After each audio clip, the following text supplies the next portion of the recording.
Hello बच्चों, क्या हाल चाल। उम्मीद कर सब लोग बहुत बढ़िया होंगे, बहुत बजे होंगे, बहुत अच्छे से अपनी तैयारी कर रहे होंगे।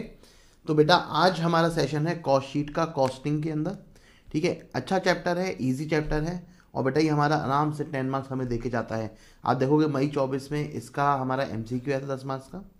ठीक है जी, सितंबर वाले पेपर में भी आया था। तो कॉस्ट शीट एक ऐसा चैप्टर है जो कंसिस्टेंटली आपको 10 मार्क्स देता हुआ आ रहा है। चैप्टर बहुत ही आसान है, अच्छे से पढ़ेंगे, बढ़िया से पढ़ेंगे, ठीक है, तो आराम से हो जाएगा। ठीक है, मैं फटाफट आप लोगों के मैसेज देख लेता हूँ। गुड आफ्टरनून बेटा, good afternoon, good afternoon everyone. तो बेटा आज हम क्या करेंगे मेरा थ्रोट इतना सही नहीं हो रहा है, तो मैंने क्या करा है, जो इस सेशन की रिकॉर्डिंग है मैं वो चलाने वाला हूँ इसी लाइव सेशन के अंदर। ठीक है, आप लोगों को पूरी रिकॉर्डिंग देखेंगे। रिकॉर्डिंग के एंड जैसी रिकॉर्डिंग खत्म होगी मैं आ जाऊँगा आप लोगों की क्वेरीज लेने। ठीक है, तो आपकी कोई भी क्वेरीज नहीं बचेंगी, बिल्कुल लाइव इंटरेक्टिव सेशन ही रहने वाला है। बस ये है कि मैं रिकॉर्डेड है वो ऑलरेडी, तो आप रिकॉर्डेड की तरह उसे देखेंगे। ठीक है, कोई भी डाउट है मैं इधर ही हूँ, मेरे से पूछते रहना, मैं आपको लाइव चैट पे रिस्पॉन्स करता रहूँगा। ठीक है, साथ ही में एंड में 10-15 मिनट ला के मैं आपकी सारी क्वेरीज एक साथ ले लूँगा। ठीक है जी, तो मैं वो सेशन स्टार्ट करने जा रहा हूँ। किसी बच्चे को कोई डाउट आता है सेशन के दौरान तो मुझसे एंड में पूछ सकता है। ठीक है, चलिए, तो मैं स्टार्ट करने जा रहा हूँ वो चैप्टर, और वीडियो स्टार्ट हो रही है ये आपके सामने।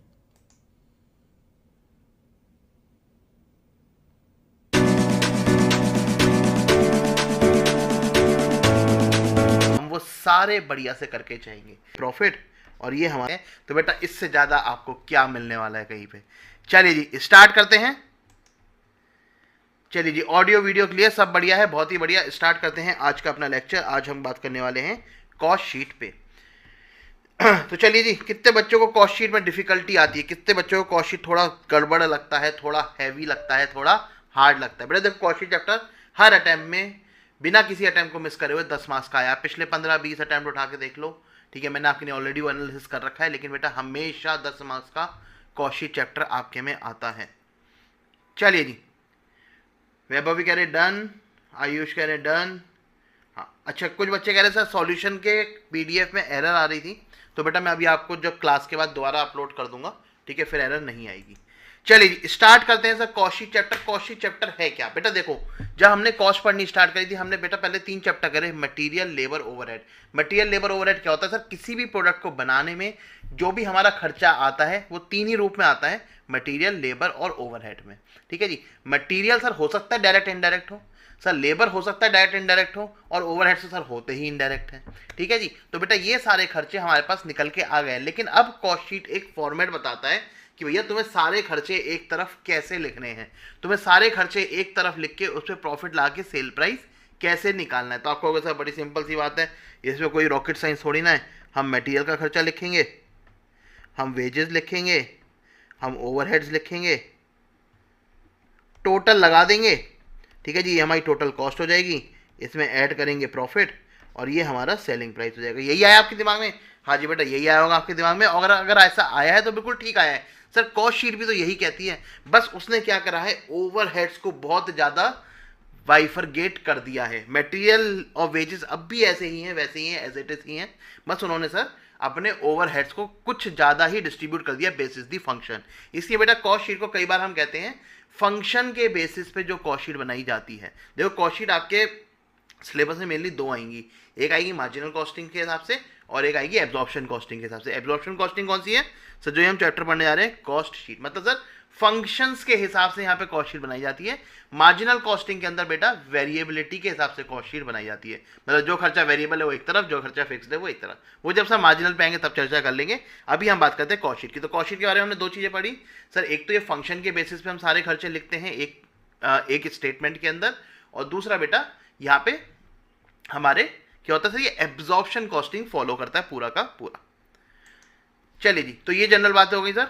आरिफ अली कह रहे सर लास्ट टेस्ट में फुल मार्क्स। बेटा बहुत ही बढ़िया, अच्छी प्रिपरेशन जा रही है बेटा आपकी आरिफ। चलिए अब बात करते हैं सर कॉस्ट शीट का फॉर्मेट कैसे होता है।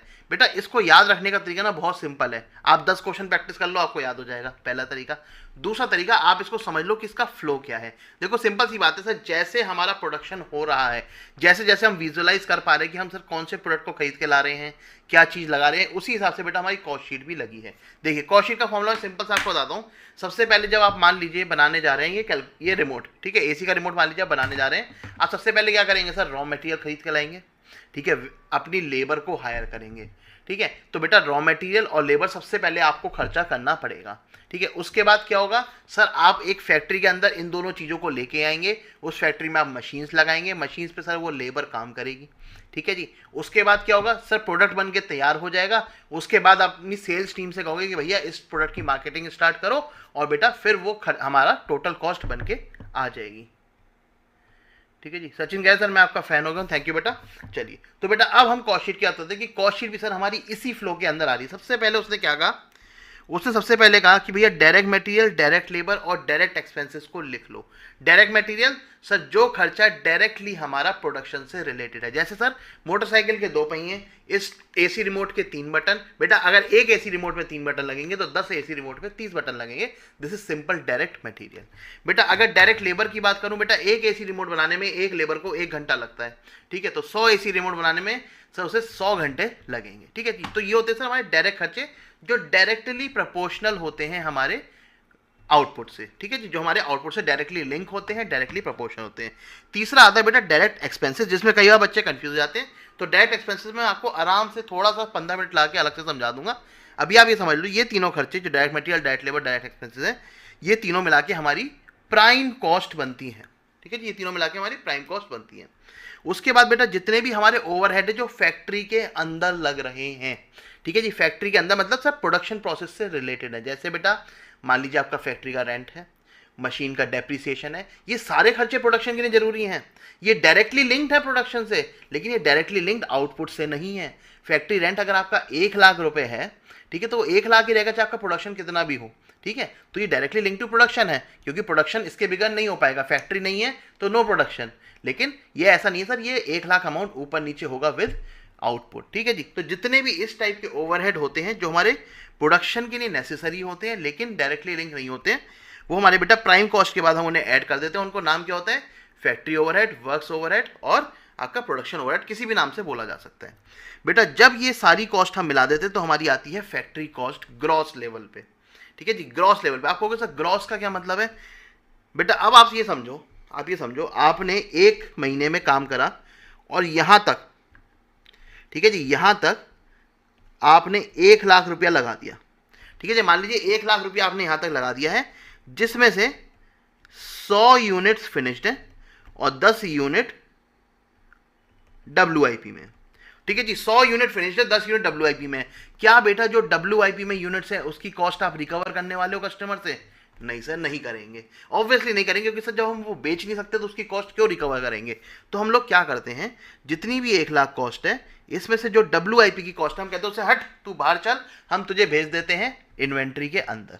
ठीक है जी, तो हम लोग क्या करते हैं बेसिकली, जितनी भी यहाँ पे कॉस्ट लगी वो सारी कॉस्ट है, चाहे फिनिश प्रोडक्ट हो चाहे WIP हो, उसमें से हम क्लोजिंग WIP हटा देते हैं, क्योंकि सर वो हमें कस्टमर से रिकवर नहीं करनी है। जब बेचेंगे तब रिकवर कर लेंगे तो उसे ऐड कर लेंगे। इसी बेसिस पे बेटा जो ओपनिंग WIP की वैल्यू होती है हम उसे ऐड कर लेते हैं। देखो बेटा मेरा स्टाइल ये नहीं है कि मैं आपको रटवाऊँ ओपनिंग WIP ऐड कर लो और क्लोजिंग लेस कर लो, नहीं, क्योंकि बेटा अगर मैंने आपको रटवाया तो आप कंफ्यूज हो जाओगे, क्योंकि हर जगह कहीं ऐड होता है कहीं लेस होता है। तो कंसेप्चुअली समझ के चलो, मेरी 1 लाख कॉस्ट लगी थी यहाँ तक, मैंने क्लोजिंग WIP क्यों हटाई, क्योंकि मुझे कस्टमर से रिकवर नहीं करना, तो हटाओ भाई से इन्वेंट्री की वैल्यू भेजो। लेकिन जो ओपनिंग WIP थी पिछले साल की वो मैंने इस साल फिनिश कर दी होगी, तो उसकी कॉस्ट ऐड कर लो। ठीक है जी, तो ओपनिंग WIP ऐड हो जाती है और क्लोजिंग WIP हमारी लेस हो जाती है। उसके बाद बेटा हमारी क्या निकल के आती है, फैक्ट्री कॉस्ट, मतलब सर जितनी यूनिट्स बन गई हैं उसकी कितनी फैक्ट्री कॉस्ट है, फिनिश्ड यूनिट्स। ठीक है, इनकम्प्लीटेड नहीं, फिनिश्ड यूनिट्स से जितनी बन गई है।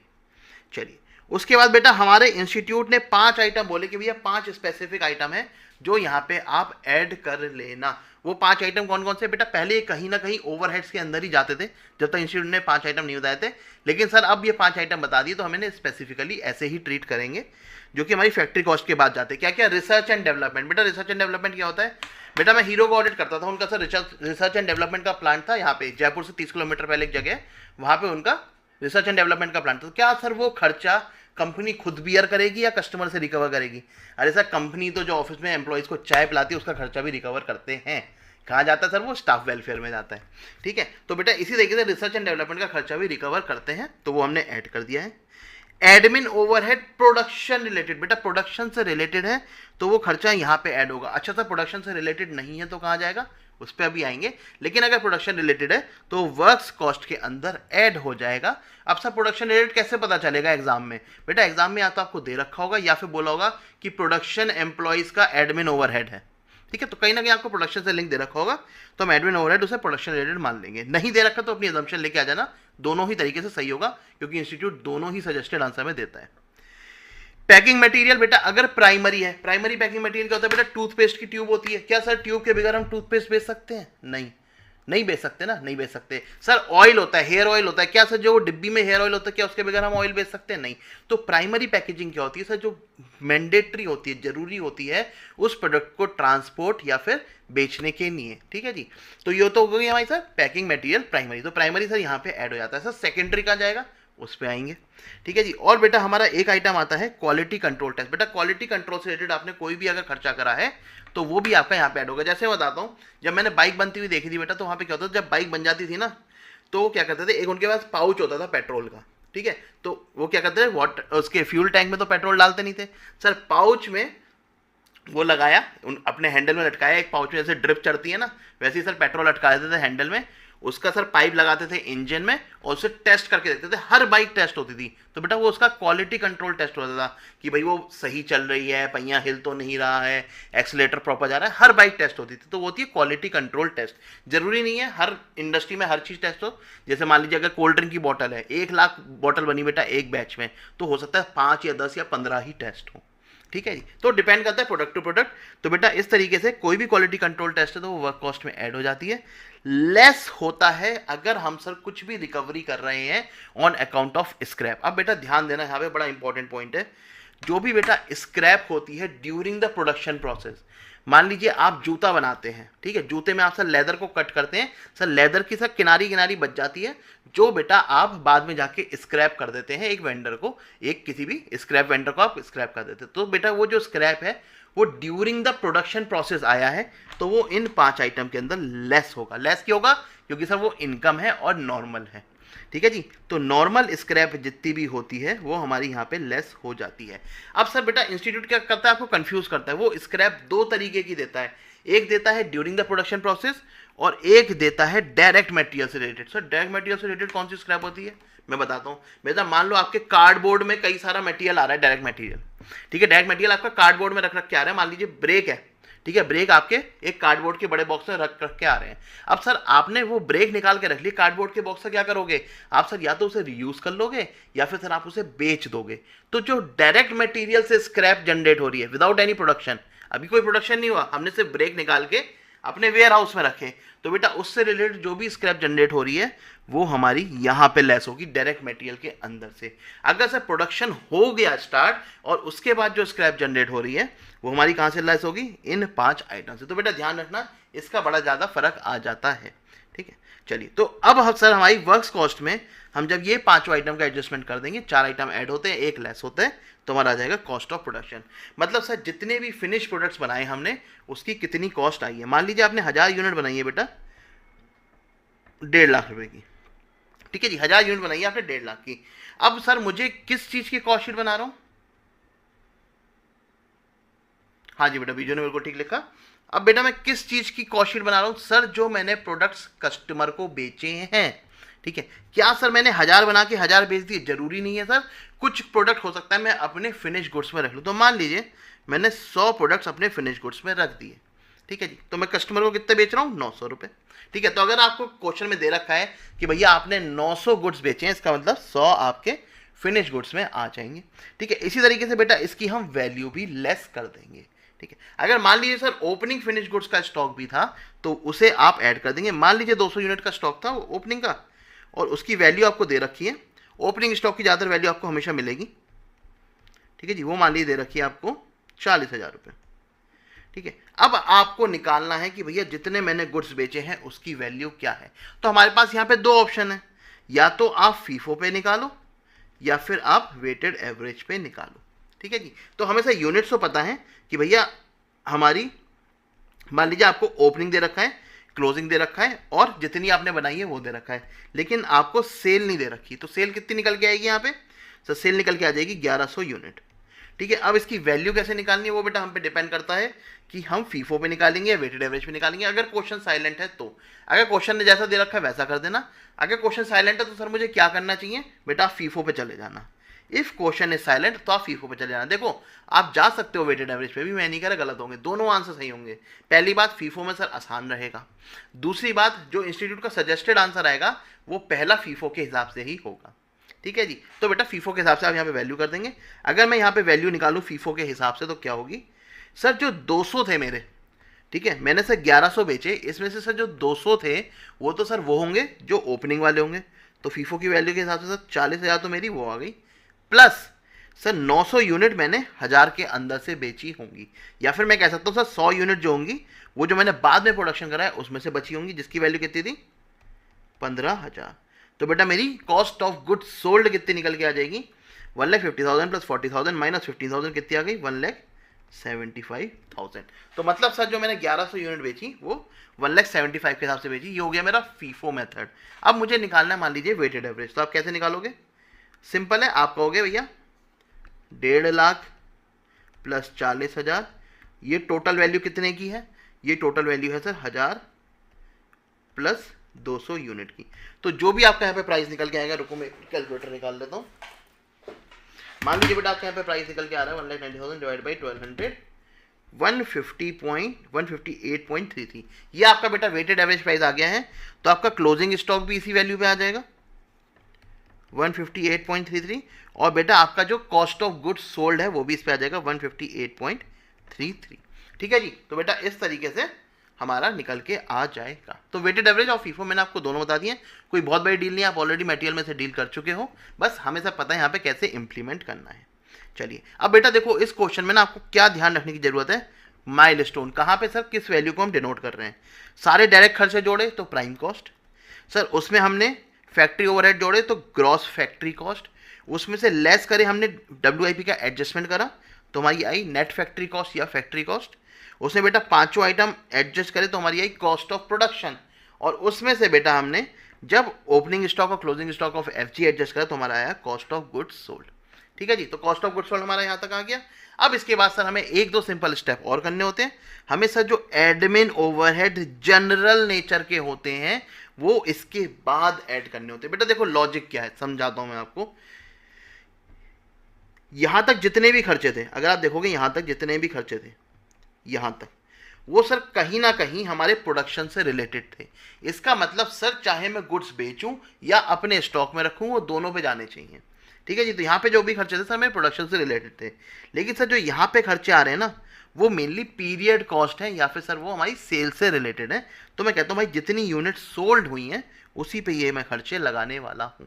ठीक है जी, तो एडमिन ओवरहेड से जितने मैंने यूनिट्स बेचे हैं उन्हीं से रिकवर करूंगा, तो यहाँ पे एज इट इज पूरा अमाउंट आ जाएगा। सेलिंग एंड डिस्ट्रीब्यूशन ओवरहेड वो भी बेटा जितनी यूनिट हमने सोल्ड करी है उस पर आ जाएगा। कई बार बेटा आपको क्वेश्चन में दे रखा होगा selling overhead is 3 rupees per unit, ठीक है, तो वो बेटा आप ना 1000 पे लगाओगे ना 200 पे ना 100 पे, जितनी यूनिट्स बेची आपने उस पे लगाओगे 1100 रुपये। अभी हम सर एक एक आइटम का अच्छे से डिस्कशन करेंगे, लेकिन अभी मैं आपको ओवरऑल समझा रहा हूँ। ठीक है जी, सेलिंग ओवरहेड हो गया हमारा। डिस्ट्रीब्यूशन ओवरहेड, डिस्ट्रीब्यूशन बेटा जो हमारा कस्टमर तक भेजने में खर्च आ रहा है, मान लीजिए आप डीलर को भेज रहे हैं, ठीक है, फ्रेट आउटवर्ड है, ठीक है, फ्रेट आउटवर्ड कहाँ जाएगा सर हमारा डिस्ट्रीब्यूशन ओवरहेड में।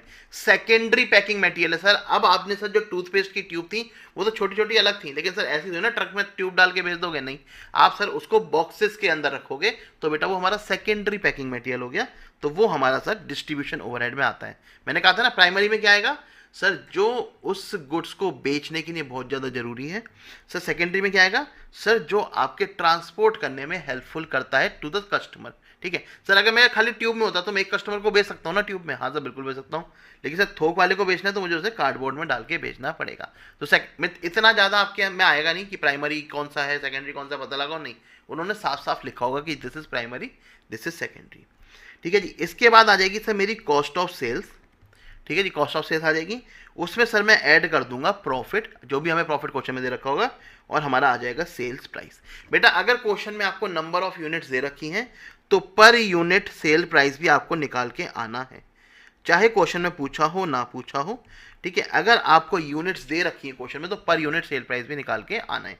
जैसे इस क्वेश्चन में मान लीजिए 1100 रुपये था हमारा और यहाँ पे निकल के आता है 2,20,000, तो हम कहेंगे भैया पर यूनिट 200 रुपये है, ठीक है जी। तो पर यूनिट सेल प्राइस निकाल के आना है। अब सर यहाँ पे ना एक छोटा सा एडजस्टमेंट मैं आपको समझाता हूँ, वैसे तो आप लोगों को पता है लेकिन फिर भी सर क्लैरिफाई करना जरूरी है। मान लीजिए आपको बोला है प्रॉफिट इज इक्वल टू 25% ले लेते हैं, 25% ऑफ सेलिंग प्राइस। बेटा जो आपका प्रॉफिट है वो हमें 25% ऑफ सेल प्राइस रखना है और क्वेश्चन में आपको कॉस्ट ऑफ सेल्स दे रखी है, कॉस्ट ऑफ सेल दे रखी है मान लीजिए 7.5 लाख रुपए, ठीक है जी। बेटा आपको क्वेश्चन में कॉस्ट ऑफ सेल आपकी निकल के आ गई 7.5 लाख रुपए और आपको बोला गया है कि भैया प्रॉफिट हमारा 25% ऑफ सेल प्राइस होना चाहिए। तो मुझे जरा सभी बच्चे निकाल के बताएंगे कि सर मेरा सेलिंग प्राइस या वैल्यू कितनी आएगी, ठीक है। कॉस्ट ऑफ सेल है मेरी 7.5 लाख और मुझे 25% प्रॉफिट चाहिए सेलिंग प्राइस पे। तो सही बच्चे मुझे कंप्यूटर करके बताएंगे सर सेलिंग प्राइस पर हमारी सेलिंग प्राइस या वैल्यू कितनी निकल के आएगी इस क्वेश्चन के अंदर, बताइए जी। आयुष ने बताया सर 10 लाख, बहुत ही बढ़िया, बहुत तेज बताया। बहुत सिंपल है, आपने क्या करा होगा देखो मैथमेटिकली समझ लो, पहले क्या करा होगा आपने कहा होगा let the sale price be X. हमने मान लिया सर सेल प्राइस एक्स है, अगर उसमें से 25% मैं घटा देता हूं एक्स का ही तो मेरी क्या निकल के आ जाएगी कॉस्ट ऑफ सेल्स, ठीक है जी। अगर मैं सेल प्राइस में से प्रॉफिट घटा देता हूं तो क्या आ जाएगा कॉस्ट ऑफ सेल, प्रॉफिट में दे रखा 25% ऑफ एक्स, तो ये क्या आ गया 0.75 of X is equal to 7.5 lakh और x is equal to 10 lakh. तो बेटा इस तरीके से आपने सेल प्राइस निकाल लिया होगा। अब सर इसका एक शॉर्टकट बता देता हूं मैं। अगर देखो 25% मतलब क्या है सर 1/4 ऑफ सेलिंग प्राइस। बेटा अगर 1/4 ऑफ सेलिंग प्राइस है तो वो हमारा 1/3 ऑफ कॉस्ट होगा, ठीक है। अगर सर 1/3 ऑफ सेलिंग प्राइस है तो वो हमारा 1/2 ऑफ कॉस्ट होगा। मतलब सर डिनोमिनेटर में से एक घट जाएगा। सिंपल सा शॉर्टकट है और शॉर्टकट को आप यूज भी कर सकते हो, ठीक है। देखो जैसे इस एग्जांपल की याद करें, हम कह रहे हैं 1/4 ऑफ सेलिंग प्राइस, मैं कह रहा हूं ये 1/3 ऑफ कॉस्ट होगा। 1/4 ऑफ सेलिंग प्राइस है सर 10 लाख, इसका 1/4 कितना आ रहा था 2.5 लाख। ये मैं कह रहा हूं इज इक्वल टू होगा 1/3 ऑफ कॉस्ट के। कॉस्ट कितनी सर 7.5 लाख इंटू 1/3, ये भी आ गया 2.5 लाख। मतलब सर अगर आपको सेलिंग प्राइस में परसेंटेज दे रखा है उसके डिनोमिनेटर में से एक कम करके आप उसको कॉस्ट पे भी लगा सकते हो, ठीक है जी। तो बिल्कुल आप ऐसे कर सकते हो, लेकिन ध्यान रखना बेटा, ध्यान रखना ऊपर न्यूमरेटर में 1 होना चाहिए। अगर न्यूमरेटर में 1 की जगह कुछ और है तो ये शॉर्टकट मत करना, फिर आप सीधे इक्वेशन से करना। क्योंकि बच्चे कहते सर ने तो कहा था डिनोमिनेटर से घटा दो, बेटा उसके पीछे मैथमेटिकल इक्वेशन थी और वो तभी काम करेगी जब न्यूमरेटर में 1 होगा, ठीक है जी। तो अगर न्यूमरेटर में 1 ना हो तो ये शॉर्टकट प्लीज प्लीज प्लीज मत लगाना, 1 मिनट एक्स्ट्रा ला के आप क्वेश्चन अपना सही करके आना। चलिए जी, तो हमने सर इस तरीके से पूरी कॉस्ट शीट समझ ली है। अब हम एक एक आइटम पे चर्चा करेंगे कि उस आइटम में आपको कैसे इंस्टीट्यूट घुमाने वाला है। पूरे फॉर्मेट में किसी बच्चे को कोई दिक्कत हो तो मुझसे पूछ सकता है, फिर हम चलेंगे सर किसकी तरफ, हर एक इंडिविजुअल आइटम को डिस्कस करेंगे और फिर खूब सारे क्वेश्चन करेंगे, ठीक है। आयुष कैसे admin overhead related to production का एक एग्जांपल देके समझा दिए। बेटा प्रोडक्शन हेड का मान लीजिए सैलरी है, प्रोडक्शन हेड की सैलरी, क्या सर प्रोडक्शन हेड खुद बैठ के प्रोडक्शन कर रहा है, नहीं सर। क्या प्रोडक्शन हेड लेबर को सुपरवाइज कर रहा है, नहीं सर। क्या प्रोडक्शन ओवरहेड खुद फैक्ट्री में बैठा है, सर जरूरी नहीं है। प्रोडक्शन हेड तो एक होता है, फैक्ट्री अब 20 होती है, ठीक है। लेकिन सर उसका खर्चा जो है वो एडमिन ओवरहेड है लेकिन रिलेटेड टू प्रोडक्शन, क्योंकि उसका पूरा दिन काम क्या है, सिर्फ प्रोडक्शन को मोबिलाइज करना, प्लान बनाना, ठीक है। तो प्रोडक्शन ओवरहेड की सैलरी बेटा एक बहुत अच्छा एग्जांपल है for your admin overhead related to production. चलिए अब हम करते हैं सर एक एक आइटम करके डिस्कस। मुझे बेटा 1 सेकंड देना, क्विकली मैं पानी पी लेता हूँ, आप लोग भी पानी पीजिए, फिर हम करते हैं एक एक आइटम करके डिस्कस।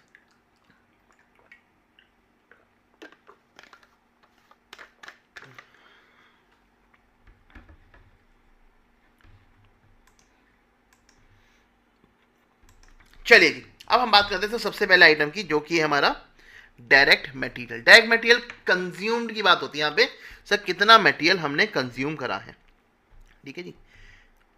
सर मैंने मान लीजिए परचेज करा 1 करोड़, 20 लाख मेरे स्टॉक में पड़ा है, तो 80 लाख ही मैं डायरेक्ट मटेरियल कंज्यूम मानूंगा, क्योंकि सर जितना कंज्यूम करूंगा वही तो कस्टमर से चार्ज करूंगा। मैं ये तो नहीं कह सकता ना बेटा कि मैंने मान लो 5,000 बुक छपवा ली कॉस्ट की, ठीक है, मेरी बिकी खाली 2,000 बुक, तो भैया बाकी 3,000 के पैसे भी आप ही बच्चे निकालो, नहीं। तो मैं सिंपल सी बात क्या करूंगा, मैं कहूँगा जितना मैंने कंज्यूम करा आप लोगों को प्रोडक्ट बेचने के लिए, उतने पे ही मैं आपसे रिकवर करूंगा। तो सबसे पहली से बात आती है भाई डायरेक्ट मटेरियल कंज्यूम कैसे निकालते हैं। तो बहुत सिंपल है सर, जितना मैंने परचेज करा, ठीक है, उसमें से माइनस कर दो जितना उसका क्लोजिंग स्टॉक है, ठीक है, क्योंकि वो मैंने कंज्यूम नहीं करा। ऐड कर दो ओपनिंग स्टॉक, क्योंकि सर वो मेरे पास ऑलरेडी स्टॉक में पड़ा होगा, मैंने उसे कंज्यूम कर लिया होगा, ठीक है। यहाँ तक तो बहुत सिंपल बात थी। लेकिन सर इसमें जो ऐड करते हैं वो वाले एक्सपेंसेस करते हैं जो हमारे परचेजेस से डायरेक्टली लिंक होते हैं। जैसे कि बेटा हमने जब मटेरियल कॉस्ट पढ़ा था, देखो इसी में पहले मटेरियल लेबर ओवरहेड पढ़ा था, जिससे आपको आगे जाके किसी भी एडजस्टमेंट में कोई दिक्कत ना आए, ठीक है। तो बेटा जैसे हमने मटेरियल चैप्टर के अंदर पढ़ा था, सर परचेज प्राइस जब निकालते थे मटेरियल का, तो उससे रिलेटेड फ्रेट, उससे रिलेटेड जीएसटी, उससे रिलेटेड खर्चे, कॉस्ट ऑफ कंटेनर, सारी चीज़ें सर उसके अंदर ऐड करते थे। तो वैसे ही सर जब हम यहाँ पे डायरेक्ट मटेरियल कंज्यूम निकालेंगे, तो बेटा जितनी भी खर्चे हम वहाँ पे ऐड करते थे वो सारे खर्चे हम यहाँ पे भी ऐड करेंगे, like sir freight, GST etcetera. और बेटा इसमें से एक चीज़ और लेस कर देंगे, scrap related to direct material. बेटा जो स्क्रैप डायरेक्ट मटेरियल से रिलेटेड है वो हम यहाँ पे लेस कर देंगे, ठीक है जी। तो बेटा इस तरीके से बेटा हमारा डायरेक्ट मटेरियल कंज्यूम निकल के आ जाएगा। और आप देखेंगे लास्ट टाइम के क्वेश्चन में उसमें भी सर एडजस्टमेंट थी भर भर के डायरेक्ट मटेरियल कंज्यूम के। एक बच्चा पूछ रहा है सर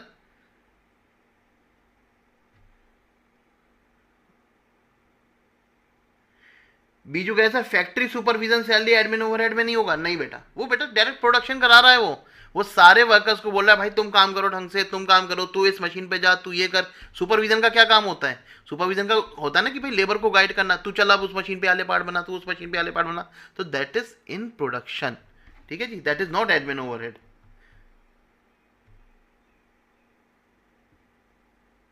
कॉक्स के बाद एडमिन, बेटा सचिन आपका मुझे क्वेश्चन समझ में नहीं आया। एडमिन ओवरहेड होता है नॉर्मली, इसलिए कॉक्स के बाद ऐड होता है।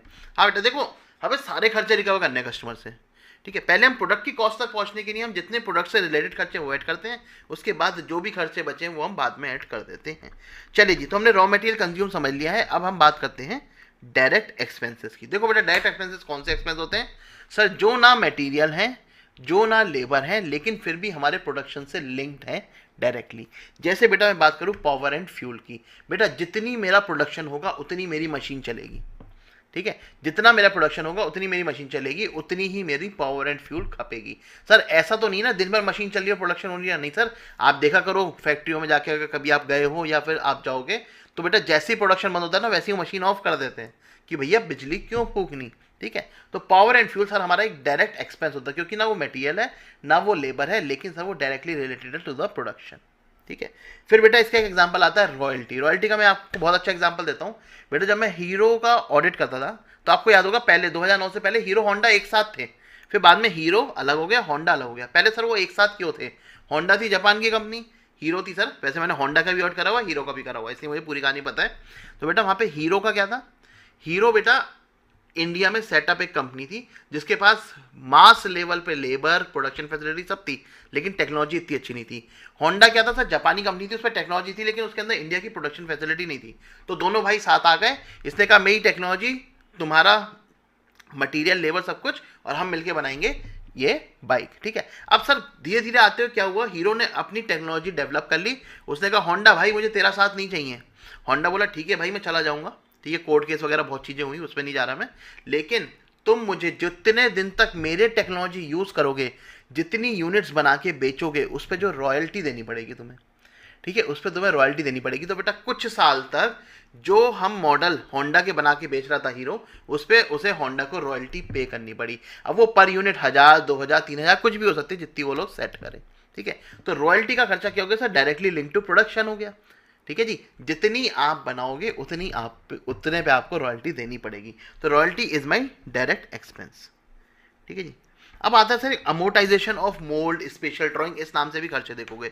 अब ये सर डायरेक्ट एक्सपेंस में क्यों आते हैं, ये सर हमारे ओवरहेड में क्यों नहीं आते, बच्चों के दिमाग में आता है। अब मान लीजिए आपने सर एक मोल्ड बनवाया, मोल्ड क्या होता है सर, मान लीजिए सर ये कैलकुलेटर है, ठीक है, कैलकुलेटर कैसे बनता है, क्या सर अर्थ के अंदर से ऐसा ही मटेरियल निकलता है, नहीं सर, अर्थ के अंदर से जो भी मटेरियल निकलता है मैं उससे पिघलाता हूँ, ठीक है, एक खांचे में डालता हूँ, जैसे बेटा आपके घर में गुजिया बनती होंगी, ठीक है, कोई भी पकवान बनता होगा तो उसे क्या करते हैं, एक सर मोल्ड होता है, उसके अंदर मटेरियल डालते हैं और फिर मोल्ड से वो मटेरियल बाहर निकल के आ जाता है।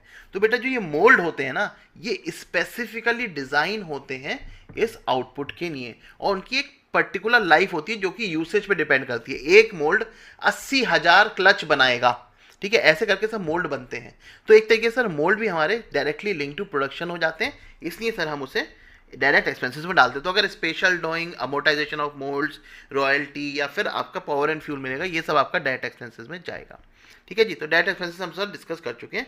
अब बात करते हैं सर फैक्ट्री ओवरहेड्स की। Factory overhead, production overhead, works overhead, किसी भी नाम से आ सकता है। बेटा मैंने बताया ये सारे वो खर्चे हैं जो प्रोडक्शन में हेल्प करते हैं लेकिन इनडायरेक्ट नेचर के होते हैं। सर जैसे बेटा मान लीजिए आपकी मशीन में ग्रीस लगता है, सिंपल सी बात है सर, इनडायरेक्ट खर्चा है सर, वो बाइक में लग के नहीं जा रहा, वो डायरेक्टली ऐसा नहीं है कि 10 बाइक बनेंगी तो 10 किलो लगेगा, 20 बाइक बनेंगी तो 20 किलो लगेगा, नहीं, वो सर एक दिन में 1 किलो ही लगेगा, ठीक है, चाहे आप कितनी बाइक बनाओ। तो प्रोडक्शन के लिए जरूरी है, मटीरियल है, इनडायरेक्ट है और हमारा सर इसलिए प्रोडक्शन ओवरहेड में जाएगा, ठीक है। इस तरीके से सर बहुत सारे खर्च होते हैं कंज्यूमेबल, जैसे मैंने ग्रीस का एग्जांपल दिया, सर बहुत सारी चीज़ें कंज्यूम होती हैं, कुछ केमिकल्स लगते हैं सर, कुछ क्लीनिंग केमिकल्स लगते हैं सर, कुछ रनिंग केमिकल्स लगते हैं, बहुत सारे केमिकल्स होते हैं वो कंज्यूमेबल में जाते हैं। डेप्रिसिएशन सर, मशीनरी का डेप्रिसिएशन है, रेंट है। इनडायरेक्ट एम्प्लॉइज है बेटा, कुछ एम्प्लॉइज होते हैं जो डायरेक्टली प्रोडक्शन पे काम कर रहे होते हैं, कुछ इनडायरेक्ट एम्प्लॉइज होते हैं सर, जैसे हमने ओवरहेड्स में देखा था सर, कुछ मेंटेनेंस कर रहे हैं, ठीक है, कुछ सर मशीनों को ठीक कर रहे हैं, कुछ सर सफाई कर रहे हैं, कुछ हाउसकीपिंग कर रहे हैं, तो वो इनडायरेक्ट एम्प्लॉइज भी सर सारे इसमें आ जाते हैं। डायरेक्ट कहाँ जाते हैं, वेजेस के अंदर। सर्विस डिपार्टमेंट जैसे मैंने आपको बताया, वो सारी चीज़ें फैक्ट्री ओवरहेड के अंदर आ जाती हैं, ठीक है। अब बेटा फैक्ट्री ओवरहेड में 2-3 चीज़ें मैं आपको और बताता हूँ जहाँ पर इंस्टीट्यूट घुमाता है सर। वेयर हाउस के खर्चे, ठीक है, वेयर हाउस के खर्चे दे रखे होंगे, रेंट ऑफ वेयर हाउस, ठीक है। अब बच्चे के दिमाग में आता है यार वेयर हाउस में कोई प्रोडक्शन तो हो नहीं रहा है, तो इसे डायरेक्ट मटेरियल के अंदर डाल दो, नहीं बेटा, अगर रेंट ऑफ वेयर हाउस है या overhead related to warehouse है, ठीक है, वो सारा का सारा खर्चा आपका उठकर कहाँ जाएगा, फैक्ट्री ओवरहेड में, ठीक है, जहाँ पे भी आपका रॉ मटेरियल रखा जा रहा है, ठीक है जी। चलिए नेक्स्ट आते हैं सर। अच्छा, फैक्ट्री ओवरहेड बेटा कई बार आपको डायरेक्टली दे रखे होंगे, कई बार आपको बोला जाएगा कि ये परसेंटेज की तरह कंप्यूट करना है। कई बार बोलेंगे कि भैया प्राइम कॉस्ट का 30% है, कई बार बोल देंगे लेबर का, जितने लेबर आवर्स है उसका 8 रुपये। तो आपको जो ओवरहेड्स है वो एब्जॉर्प्शन के बेसिस पे भी दिया जा सकता है, तो कॉस्ट शीट के अंदर आप फिर उसे एब्जॉर्प्शन के बेसिस पे डाल देंगे, ठीक है जी। मैंने बताया था ना जब हमने ओवरहेड एब्जॉर्प्शन पढ़ा था कि सर वो किसी भी बेस पे हो सकता है, इस तरीके से बेटे यहाँ पे भी फैक्ट्री ओवरहेड आपको किसी भी बेसिस पे दिया जा सकता है। इसका मतलब सर प्राइम कॉस्ट के जितने भी आइटम हैं, मटेरियल, लेबर, एक्सपेंसेस या टोटल प्राइम कॉस्ट, उस पर अगर बेस करके आपका फैक्ट्री ओवरहेड दिया जाता है, इसका मतलब सर उन्हें सही निकालना बहुत ज़्यादा जरूरी है।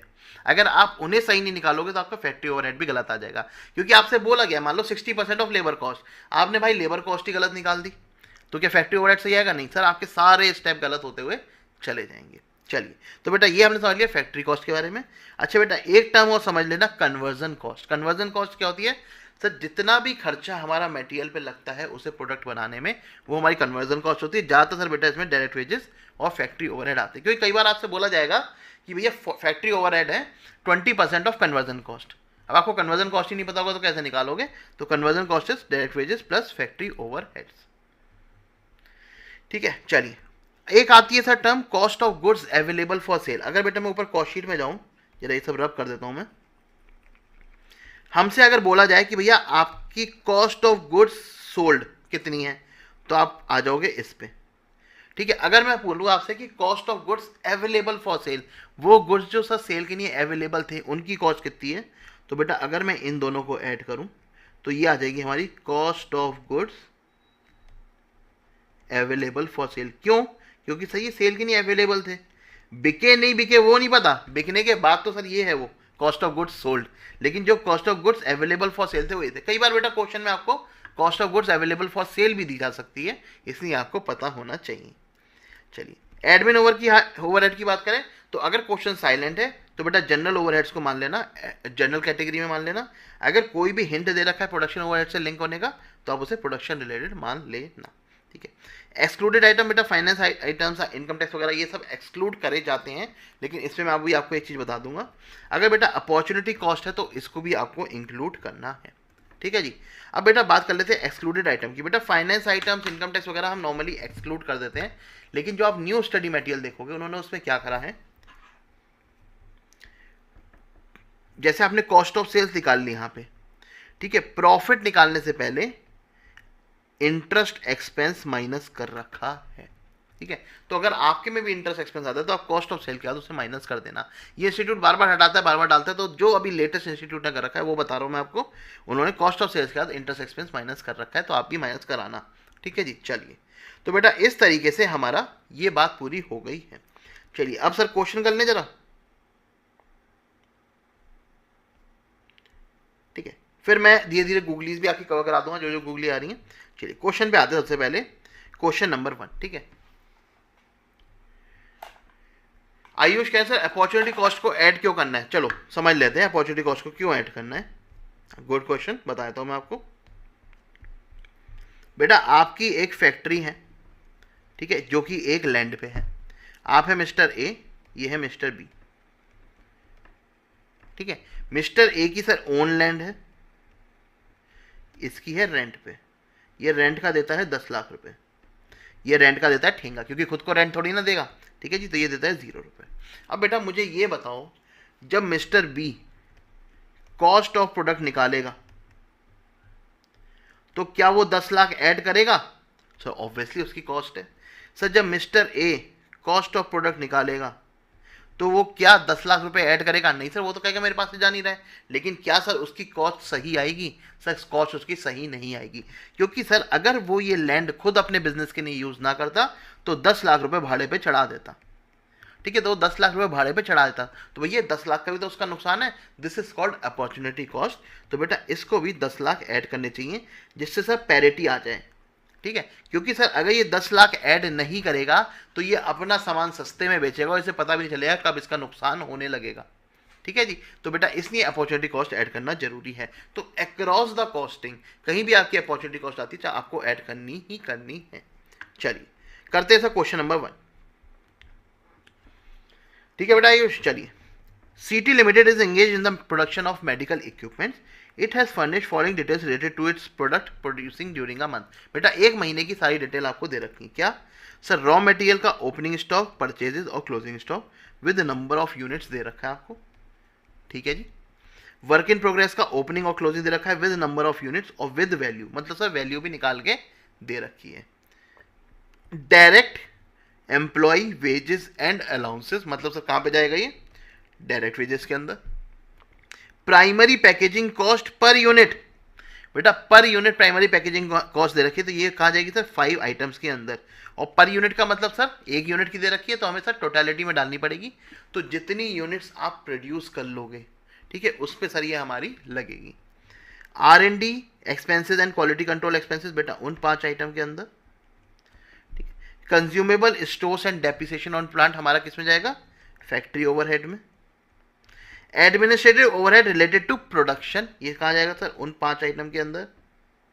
सेलिंग एक्सपेंसेस बेटा हमारा कहाँ जाएगा सर? सेलिंग ओवरहेड में। रॉयल्टी पेड फॉर प्रोडक्शन बेटा हमारा डायरेक्ट एक्सपेंसेस में जाएगा। Cost of website for online sale maintenance, ये बेटा कहाँ जाएगा हमारा? सेलिंग ओवरहेड में, क्योंकि बेटा सेलिंग के लिए खर्चा है ये। सेकेंडरी पैकेजिंग बेटा पर यूनिट आपको दे रखी है, किस में जाएगा? डिस्ट्रीब्यूशन ओवरहेड में। तो बेटा इस तरीके से हम निकाल देंगे सबसे पहले कि कौन सा खर्चा कहाँ जाने वाला है। There was a normal scrap of 250 units of direct material which realized 5,400 per unit. The entire finished product was sold at a margin of 20% on sale. उन्होंने कहा बेटा 250 यूनिट जो हमारी डायरेक्ट मटेरियल है उसकी नॉर्मल वेस्टेज हो जाती है, जो कि 5400 रुपये पर यूनिट में बिकती है। तो बेटा ये हमारी स्क्रैप हो गई है, 5वां आइटम आ गया। अब आप बच्चे कहेंगे सही डायरेक्ट मटेरियल की डायरेक्ट स्क्रैप नहीं हो सकती। बेटा आप एज्यूम करो, लेकिन मेरे हिसाब से सर ये हमारी ड्यूरिंग द प्रोडक्शन प्रोसेस है, क्योंकि देखो जो आप परचेज कर रहे हो उसकी कॉस्ट कितनी है? 44 करोड़ 10 लाख डिवाइड बाई 49,000। ठीक है जी। चलिए फिलहाल सर ये हमारी जो वो हो रही है स्क्रैप, ये हो रही है 5400 की। देखते हैं इन्होंने किस में माना है। चलिए अब आते हैं सर, स्टार्ट करते हैं अपने क्वेश्चन कॉस्ट शीट बनाना। सबसे पहले से हमने मटेरियल निकाला, opening stock, purchases closing stock से हमने मटेरियल कंज्यूम निकाल लिया, 43 करोड़ 42 लाख आ गया। देखो इन्होंने ये मटेरियल से रिलेटेड स्क्रैप मानी है, ठीक है। मैं कहता प्रोडक्शन से रिलेटेड मान लो, चाहे आप मटेरियल से रिलेटेड मान लो, कुछ भी मान सकते हो, ठीक है, क्योंकि यहाँ पे क्लियर नहीं करा है, ठीक है। इन्होंने सर ये मटेरियल से रिलेटेड मान लिया, तो इन्होंने सर 250 यूनिट स्क्रैप घटा दी मटेरियल की। चलिए, तो बेटा हमारा मटेरियल कंज्यूम निकल के आ गया टोटल। डायरेक्ट एम्प्लॉय की सर वेजेस एंड अलाउंसेस हमने ऐड कर दिए सर, डायरेक्ट एक्सपेंसेस रॉयल्टी जो हमने पे करी है वो हमने ऐड कर दी है, और बेटा प्राइम कॉस्ट विद यूनिट्स मेरा आ गया है। ऐड करा बेटा फैक्ट्री ओवरहेड्स, जो हमारे कंज्यूमेबल डेप्रिसिएशन वगैरह दे रखा था, तो हमारा सर ग्रॉस वर्क्स कॉस्ट निकल के आ गया है। ऐड करी ओपनिंग WIP, लेस करी क्लोजिंग WIP, तो हमने देखा था 49,000 यूनिट्स मैंने बनाई है, जिसकी वर्क्स कॉस्ट आ गई है 58 करोड़, ठीक है। Admin overhead related to production बेटा उस 5 आइटम के अंदर से हमने यहाँ पे ऐड कर दिया। R&D एक्सपेंसेस बेटा उन 5 आइटम के अंदर से हमने यहाँ पे ऐड कर दिया। प्राइमरी पैकेजिंग कॉस्ट कितनी बताई थी, 1440 पर यूनिट। कितनी यूनिट हमने बनाई है सर, 49,000, तो 49,000 इंटू 1440 बेटा प्राइमरी पैकेजिंग लग गया। सर जो हमारी अभी WIP है उस पर थोड़ी ना लगेगी प्राइमरी पैकेजिंग, जो हमारी बनके तैयार हो गई उस पर लगाया है, तो हमने सर 49,000 से मल्टीप्लाई कर दिया है। फिर बेटा हमने सेलिंग एक्सपेंसेस ऐड करे, हमने बेटा वेबसाइट मेंटेनेंस के खर्चे ऐड करे, सेकेंडरी पैकेजिंग 225, ठीक है। बेटा यहाँ पे फिनिश गुड्स आपको दे ही नहीं रखे, ना ओपनिंग ना क्लोजिंग, तो हमने माना सर जितना बना सब बिक गया, ठीक है। तो बेटा हमने कहा 49,000 भी मेरी सेकेंडरी पैकेजिंग लगी होगी, तो वो आ गई हमारी 1 करोड़ 10 लाख की। टोटल खर्चा आ गया सर 76 करोड़ 91,50,800 रुपीज़। प्रॉफिट हमने ऐड करा 20% ऑन सेल, यानी कि 1/5 ऑफ सेल, या फिर 25% ऑफ कॉस्ट, यानी कि 1/4 ऑफ कॉस्ट। मैंने बताया ना सर आप इसको डायरेक्टली यूज़ कर सकते हो, देखो स्टडी ने भी डायरेक्टली यूज़ कर रखा है। तो आपने क्या करा, इसका 1/4 करा, आपने उसको प्रॉफिट डाल दिया, और बेटा टोटल सेल वैल्यू निकल के आ गई आपकी, ठीक है जी। टोटल सेल वैल्यू आ गई। इसका बेटा पर यूनिट और निकाल के दिखाएंगे आप हमेशा, 96 करोड़ 14,38,500 डिवाइड बाई 49,000, बेटा ये आ गया है 19,621.19। मैं क्यों कह रहा हूँ आपको पर यूनिट निकाल के दिखानी है, क्योंकि बेटा मैंने बच्चों के मार्क्स कटते हुए देखे आधा एक नंबर इस चक्कर में, ठीक है जी, कि ये पर यूनिट आपको निकालनी थी। चलिए जी, तो हमने सर पहला एक अच्छा क्वेश्चन सॉल्व कर लिया है। किसी बच्चे को इस क्वेश्चन में डाउट है या अभी तक किसी भी एडजस्टमेंट में डाउट है, मुझसे पूछ सकता है। फिर हम बढ़ेंगे आगे नेक्स्ट क्वेश्चन की तरफ। अब देखेंगे सर हम थोड़ी एडजस्टमेंट हमारी इंक्रीज होती चली जाएंगी। चलिए जी, बताइए यहां तक किसी बच्चे को कोई भी डाउट?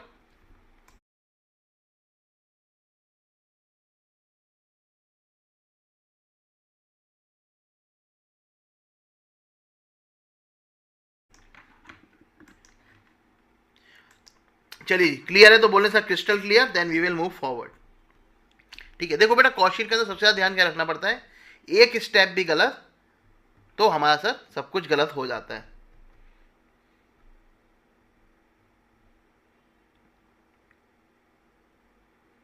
हाँ बेटा बीजू ऐसा कर सकते हैं सर। रॉयल्टी वाला पॉइंट बता दीजिए बेटा। रॉयल्टी देखो सिंपल है, इन्होंने कितनी रॉयल्टी दी है,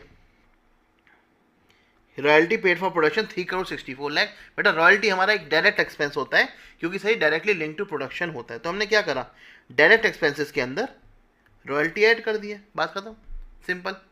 चलिए सभी बच्चों को क्रिस्टल क्लियर है, आगे चलते हैं, लेट्स मूव फॉरवर्ड। बेटा बताना सचिन आपका भी डाउट क्लियर हो गया हो तो। चलिए जी, चलिए अपने नेक्स्ट क्वेश्चन की तरफ। P Limited has gathered cost information from ledgers and other sources for the year ended 31st December 2023।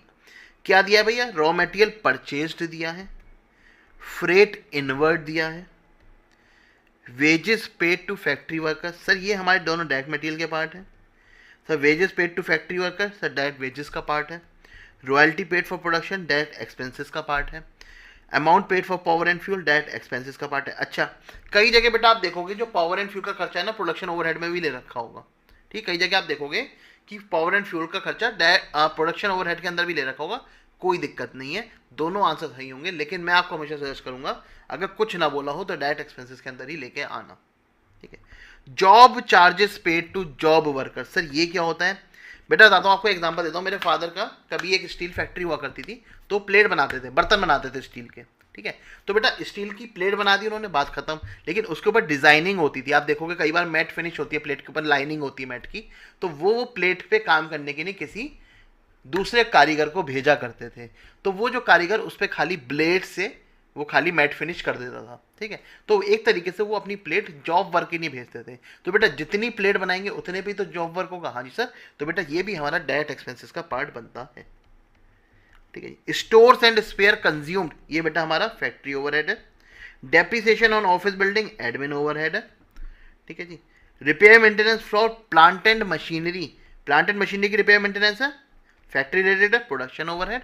बेटा सेल्स ऑफिस की मेंटेनेंस है, तो बेटा ये हमारा सेलिंग ओवरहेड, ठीक है जी। Insurance premium plant and machinery sir production overhead. और बेटा फैक्ट्री बिल्डिंग का अगर हो रहा है हमारा तो प्रोडक्शन ओवरहेड, ठीक है जी। Expenses paid for quality control check activities, बेटा उन 5 आइटम के अंदर जाएगा। रिसर्च एंड डेवलपमेंट बेटा उन 5 आइटम के अंदर जाएगा। Expenses paid for pollution control बेटा उन 5 आइटम के अंदर जाएगा। Salary paid to sales and marketing managers, बेटा किसके अंदर जाएगा सर, हमारा सेलिंग ओवरहेड के अंदर। Salary paid to general manager admin overhead के अंदर। पैकिंग कॉस्ट प्राइमरी सर हमारा उन 5 आइटम के अंदर जाएगा, ठीक है। फॉर रीडिस्ट्रीब्यूशन सर ये डिस्ट्रीब्यूशन ओवरहेड में जाएगा। Fees paid to independent director sir हमारे एडमिन ओवरहेड्स हैं। Performance bonus paid to sales staff sir selling overhead है। सेल्स का आ गया ना तो selling overhead. Sir value of stock बेटा 10 लाख रुपए का ओपनिंग स्टॉक था, 8,40,000 का, तो ये हमारे डायरेक्ट मटेरियल में एडजस्ट हो जाएंगे दोनों। वर्क इन प्रोग्रेस बेटा हमारे ग्रॉस फैक्ट्री कॉस्ट में एडजस्ट हो जाएंगे दोनों। बेटा फिनिश गुड्स हमारे कॉस्ट ऑफ गुड्स सोल्ड में एडजस्ट हो जाएंगे दोनों। तो बेटा इस तरीके से सारे आइटम हमने डायरेक्टली देख लिए कहाँ कहाँ पे एडजस्ट होने वाले हैं।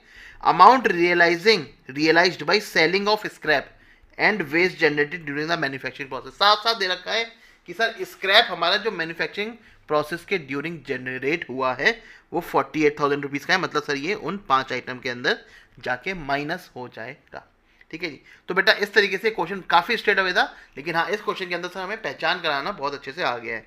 तो सबसे पहले बेटा हमने रॉ मटेरियल कंज्यूम निकाला, opening closing stock add less कर दिया, और इसका जो फ्रेट था वो हमने ऐड कर दिया। डायरेक्ट एम्प्लॉय आ गया सर हमारे, जितने डायरेक्ट एक्सपेंसेस थे रॉयल्टी पावर एंड फ्यूल और जॉब वर्कर वाले वो ऐड कर दिए। बेटा जितना स्टोर्स एंड स्पेयर था, प्लांट एंड मशीनरी से रिलेटेड खर्चा, फैक्ट्री से रिलेटेड खर्चा। अब देखो यहां पे इन्होंने पॉल्यूशन कंट्रोल वाला खर्चा, अच्छा सॉरी पॉल्यूशन कंट्रोल वाला खर्चा है, मैंने गलत पढ़ लिया, क्वालिटी कंट्रोल। बेटा पॉल्यूशन कंट्रोल वाला खर्चा है, ये भी हमारा फैक्ट्री ओवरहेड में जाएगा। मुझे लगा क्वालिटी कंट्रोल था, नहीं ये सर पॉल्यूशन कंट्रोल था, and it will go into your factory overheads, ठीक है जी। ग्रॉस फैक्ट्री कॉस्ट आ गया, यहाँ पे मैं ऊपर सही कर देता हूँ, मैंने ना इसे क्वालिटी कंट्रोल पढ़ लिया गलती से, पॉल्यूशन कंट्रोल की जगह कहाँ गया भाई, हाँ ये आपका फैक्ट्री ओवरहेड में जाएगा, ठीक है। चलिए फिर आते हैं बेटा हमारा ग्रॉस फैक्ट्री कॉस्ट, ये हमने सब opening closing WIP add less कर दी। क्वालिटी कंट्रोल सर हमने 5 आइटम में ऐड कर दिया। रिसर्च एंड डेवलपमेंट हमने उन 5 आइटम में ऐड कर दिया सर, जो मेरी स्क्रैप थी मैंने लेस कर दी, और बेटा प्राइमरी पैकेजिंग मटेरियल ऐड कर दिया, मेरी आ गई कॉस्ट ऑफ प्रोडक्शन। इसमें से बेटा मैंने opening FG closing FG adjust कर दिया है, मेरी आ गई कॉस्ट ऑफ गुड्स सोल्ड। बेटा जितने एडमिन से रिलेटेड खर्चे थे, office building, general manager, independent director, सब यहाँ पे ऐड कर दिए। देखो इस क्वेश्चन में ये जो एडमिन ओवरहेड थे हमें नहीं बताया गया था प्रोडक्शन से रिलेटेड है, तो मैंने जनरल माना है। सेलिंग ओवरहेड बेटा sales office marketing sales staff जितना भी है ये हमारा सेलिंग में चला गया, और सर जो हमारा सेकेंडरी पैकेजिंग थी वो हमारा डिस्ट्रीब्यूशन में चला गया, और बेटा टोटल कॉस्ट ऑफ सेल्स निकल के आ गई है, ठीक है जी। तो जैसे सर ये वाला क्वेश्चन था, इस क्वेश्चन में आपकी टोटल कॉस्ट ऑफ सेल हमेशा सही आएगी, क्योंकि आप एक आइटम को कहीं ना कहीं तो ऐड करोगे, या तो सर उसे हो सकता है मटेरियल में ऐड कर दो, या हो सकता है 5 आइटम में कर दो, तो यहाँ पे हमेशा आपकी कॉस्ट ऑफ सेल सही आती है। लेकिन बेसिकली हमें क्लासिफिकेशन देखना पड़ता है कि हमने किसी गलत आइटम में तो नहीं डाल दिया है। मान लो फॉर एग्जाम्पल मैं आपको मार्किंग स्कीम भी समझा देता हूँ, ये एक खर्चा था, मान लीजिए आपने यहाँ नहीं डाला, आपने इसे मान लीजिए 1% आपने यहाँ पे डाल दिया था, तो इससे क्या होगा, आपका ये अमाउंट गलत हो जाएगा, ठीक है, ये अमाउंट गलत हो जाएगा, ये अमाउंट गलत हो जाएगा, ठीक है, ये अमाउंट गलत हो जाएगा, ये अमाउंट गलत हो जाएगा, ये अमाउंट सही रहेगा। तो आपका 1 2 3 4, तो 10 नंबर के क्वेश्चन में आप 4 नंबर लूज कर सकते हो इस एक छोटी सी गलती की वजह से। तो ये होती है बेटा हमारी step marking. Step marking sir फायदा भी देती है तो नुकसान भी देती है। ठीक है जी। तो आप इस तरीके से 4 नंबर लूज कर जाओगे एक छोटी सी गलती की वजह से। ऐसा नहीं सिर्फ आधा नंबर काटेगा इंस्टीट्यूट आपका, नहीं, यहाँ पे 4 मार्क्स काट लेगा। बच्चे सोचते ना चलो सर एक आइटम को ही तो ऊपर नीचे क्लासीफाई कर दिया, चलो जी इसका हमारा 1 नंबर काट देते हैं, नहीं 4 नंबर जाएंगे इसमें आपके। चलिए जी नेक्स्ट क्वेश्चन पे चलें। यहां तक किसी बच्चे को कोई भी डाउट? बेटा बहुत ही बढ़िया बढ़िया क्वेश्चन लेके आया हूं मैं आगे, तो आप पूरे क्वेश्चन देख के आना, उसमें हम बहुत सारी एडजस्टमेंट सीखेंगे। जितनी मैंने अभी ऊपर 2-3 पेज के नोट्स बचे हैं, ठीक है, ये जो 2-3 पेज के नोट्स बचे हैं इसके भी मैं आपके रिलेटेड क्वेश्चन आएंगे हमारे। चलिए तो मुझे बताइए यहाँ तक किसी बच्चे को कोई डाउट है? क्लियर है तो क्लियर है लिखेंगे, क्रिस्टल क्लियर, फिर हम चलते हैं आगे। एनी डाउट सो फार?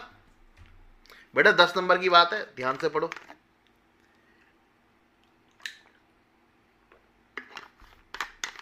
जितनी क्वेरीज पूछ सकते पूछो, कोई टेंशन नहीं है। लाइव बैठा हूं बेटा मैं, इसलिए लाइव दे रहा हूं जिससे आपकी मैक्सिमम क्वेरीज यहाँ पे रिजॉल्व हो जाए। चलिए नेक्स्ट क्वेश्चन पे चलते हैं। Messrs Ariba private limited has a normal production capacity of 36,000 units toys per annum. बेटा एक साल में हम 36,000 टॉयज बनाते हैं। डायरेक्ट मटेरियल लगता है 40 रुपये पर यूनिट, डायरेक्ट लेबर लगती है 30 रुपये per unit, subject to minimum 48,000 per month. एक महीने में हम कम से कम 48,000 की देंगे। भले से हमारा प्रोडक्शन बिल्कुल नीचे चला जाए, लेकिन हमें 48,000 मिनिमम गारंटी, मिनिमम वेजेस देनी पड़ेंगी, ठीक है। हमें फैक्ट्री ओवरहेड बता रखे, फिक्स्ड है 3,60,000 पर एनम, ठीक है जी। वेरिएबल है 10 रुपये पर यूनिट, जितनी यूनिट हम बनाएंगे उसके हिसाब से 10 रुपये हम चार्ज कर देंगे। सेमी वेरिएबल है बेटा 1,08,000 पर एनम, पूरे साल में 1,08,000। बेटा बहुत बढ़िया क्वेश्चन है, ध्यान से देखना। 1,08,000 पूरे साल के खर्चे हैं अप टू 50% कैपेसिटी। जो सेमी वेरिएबल खर्चा है बेटा, अगर आप 50% कैपेसिटी यूटिलाइज कर रहे हो तो 1,08,000 रुपये पूरे साल के लगेंगे। फिर बेटा हर 20% इंक्रीज के लिए आप 46,800 दोगे, यानी कि 50% से आप 70% पे गए तो 1,08,000 प्लस 46,800 हो जाएगा, और फिर आप 72% पे गए तो 46,800 और ऐड हो जाएगा उसमें, ऐसा ही कह रहे हैं। चलिए administrative overhead 5,18,000 per annum fixed है, ठीक है जी। सेलिंग ओवरहेड बेटा 8 रुपये पर यूनिट पे खर्च होते हैं। Each unit of raw material yields scrap which is sold at a rate of 5 rupees per unit. बेटा जितना आप रॉ मटेरियल डालते हो उसका सर 5 रुपये पर यूनिट का हमारा स्क्रैप निकल के आता है। In year 2019 the factory work at 50% capacity for the first 3 month. बेटा पहले 3 महीने 50% कैपेसिटी पे काम करा, बट आखिरी के 9 महीने 80% कैपेसिटी पे काम करने की बात हो रही है।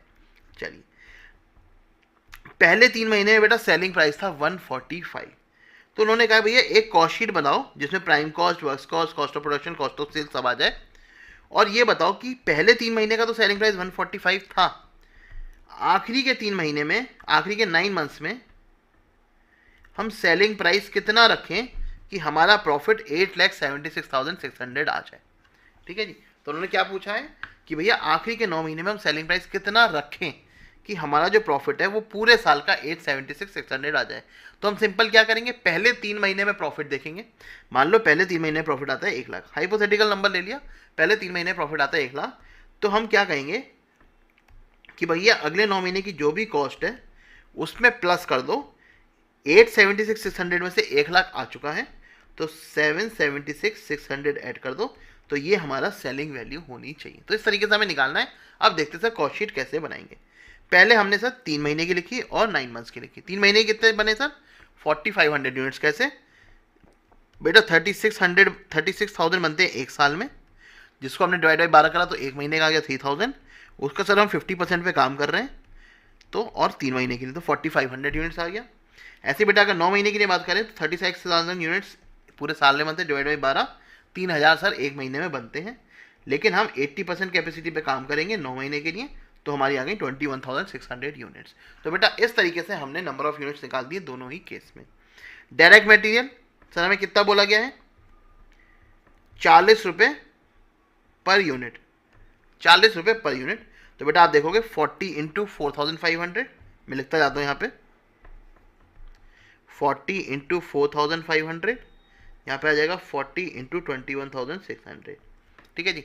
लेबर की नहीं हमें बोला था सर 30 रुपये पर यूनिट है, लेकिन मिनिमम 48,000 पर मंथ होनी चाहिए, ठीक है। तो बेटा अगर डायरेक्ट वेजेस की बात करें हम, तो हमारी सर 30 रुपीज़ पर यूनिट है,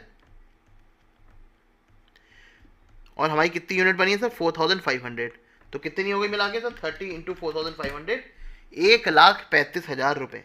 लेकिन सर वो हमारी मिनिमम वेजेस से कम है। अगर 3 महीने की मिनिमम वेजेस दो तो कितनी आएंगी 48,000 इंटू 3, 1,44,000, 1,44,000 रुपीज़ आएंगे। और इसके हिसाब से 1,35,000 बन रहे हैं, तो हम कहेंगे नहीं भाई ये मत पे करो, मिनिमम वेजेस पे करो। तो देखो लेबर का भी थोड़ा सा इसमें आ गया है। यहाँ पे करेंगे सर हम 9 महीने के लिए कितनी आएंगी सर 21,600 इंटू 30, 6,48,000। अगर बेटा मिनिमम निकालो 9 महीने की कितनी आएंगी, मिनिमम आ रही है 4,32,000, तो हम कहेंगे नहीं हायर वाली दे दो। ठीक है, प्राइम कॉस्ट निकल के आ गई। अच्छा बेटा स्क्रैप का एडजस्टमेंट करा है सर, जितना मटेरियल आ रहा है उस पर 5 रुपये हमें स्क्रैप मिलता है, यानी कि 4500 यूनिट्स है तो 5 रुपये के हिसाब से 22,500, और यहाँ पे बेटा 21,600 यूनिट्स है तो 5 रुपये के हिसाब से 1,08,000। तो बेटा इस तरीके से हमने स्क्रैप भी निकाल दी है। चलिए तो प्राइम कॉस्ट आ गई। ठीक है बेटा, ओवरहेड्स हमारे सर पूरे साल के कितने ओवरहेड्स दे रखे थे, फिक्स दे रखे थे 3,60,000। तो बेटा एक क्वार्टर के कितने हो गए 90,000 और 3 क्वार्टर के हो गए 2,70,000। वेरिएबल की बात करें तो सर 10 रुपये पर यूनिट दे रखे थे, तो यहाँ पे हमने सर 4500 इंटू 10 कर दिया, और यहाँ पे 21,600 इंटू 10 कर दिया। अब बात करते हैं सर सेमी वेरिएबल कॉस्ट की, बड़े ध्यान से देखना। इन्होंने कहा था 50% की कैपेसिटी तक तो 1,08,000 होंगे। तो बेटा 50% की कैपेसिटी तक हमने क्या करा 1,08,000 डिवाइड बाई 4, यानी कि 27,000। लेकिन जब नेक्स्ट 9 मंथ्स में गए हम, तो बेटा हमने कैपेसिटी ले गए 80% पे, यानी कि सर 46,800 एक बार, 46,800 दो बार हमारा पैसा खर्च होगा। तो कितना पैसा आएगा सर टोटल 1,08,000 तो एक, प्लस 46,800 सर 70% तक पहुंचे। फिर सर हम 70% को क्रॉस करके गए तो 46,800 एक बार, और बेटा इसमें का खर्चा हमारा 9 महीने का कितना आएगा, तो 1,08,000 plus 46,800 plus 46,800 into 9 divide by 12, तो बेटा ये आ गया है 151,200। तो बेटा इस तरीके से निकला खर्चा। बच्चे क्या गलती करते हैं 1,08,000 का तो 9/12 कर देते हैं, इनको कंप्लीट ले लेते हैं। नहीं, ये भी बेटा पूरे साल का खर्चा है, तो हम सिर्फ 9 महीने का लेंगे।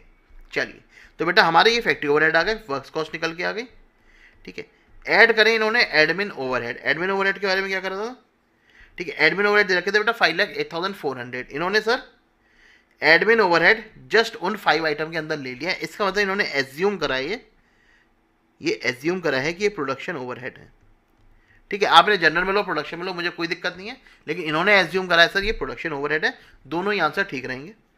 कॉस्ट ऑफ प्रोडक्शन आ गई बेटा, पर यूनिट भी देखो साथ में निकालते जा रहे हैं कि पर यूनिट कितनी बैठ रही है। सेलिंग ओवरहेड है बेटा, हमने ऐड कर दिए, 8 रुपये पर यूनिट थे, और बेटा हमारी कॉस्ट ऑफ सेल आ गई है। बेटा अगर हम देखें पहले 3 महीने में बेटा हमने कितना कमाया होगा, हमने कमाया होगा सर 145 पे बेचा था, तो हमारा सेल प्राइस कितना होगा 652। पहले 3 महीने में हमने कितना कमाया होगा 652,500, इसमें से हमने माइनस कर दिया 629,100, तो ये आ गया 23,400 रुपये। तो बेटा पहले महीने में हमने 23,400 रुपये कमाए होंगे, और हमें सर कमाने कितने थे पूरे साल में, हमें पूरे साल में कमाए थे 876,600। तो मुझे बचे हुए 9 महीने में कितने कमाने पड़ेंगे सर 876,600 माइनस 23,400, 853,200 मुझे और कमाने पड़ेंगे। तो टोटल सेलिंग प्राइस कितना आ जाएगा,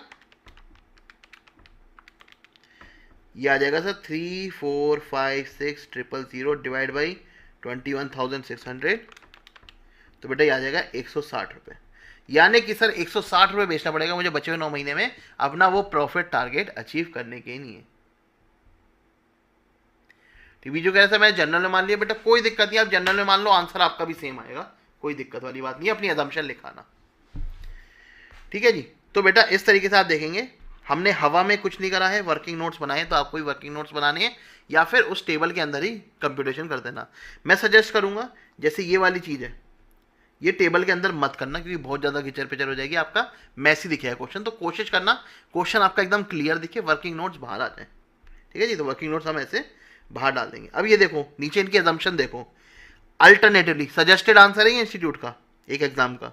alternatively scrap of raw material can also be reduced from work cost, मतलब उस 5 आइटम के अंदर भी हम ले सकते थे, क्योंकि क्वेश्चन ने क्लियर नहीं कर रखा। Administrative overhead may be treated alternatively as a part of general overhead.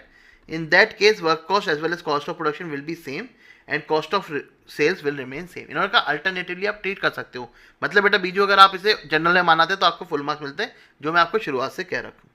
ठीक है जी, ये इन्होंने cost of selling for remaining 9 months निकाल रखी है। ठीक है जी, तो क्लियर सबको? अब आपको तसल्ली हो गई होगी कि सर हम दोनों तरीके से ट्रीट कर सकते हैं। एग्जामिनर के पास से जो चेकिंग करने वाला होता है उसके पास से दोनों आंसर बन के आते हैं। चलिए, तो बेटा इस क्वेश्चन तक किसी को भी डाउट है मुझसे फटाफट पूछेंगे, फिर हम सर ऐसे ही बढ़िया बढ़िया क्वेश्चन और करेंगे जहां से आपके सारे डाउट क्लियर हो जाएंगे और सारी एडजस्टमेंट आपको बढ़िया से आ जाएंगी। चलिए जी, यहां तक किसी बच्चे को कोई भी डाउट मुझसे फटाफट पूछेगा? एनी डाउट सो फार?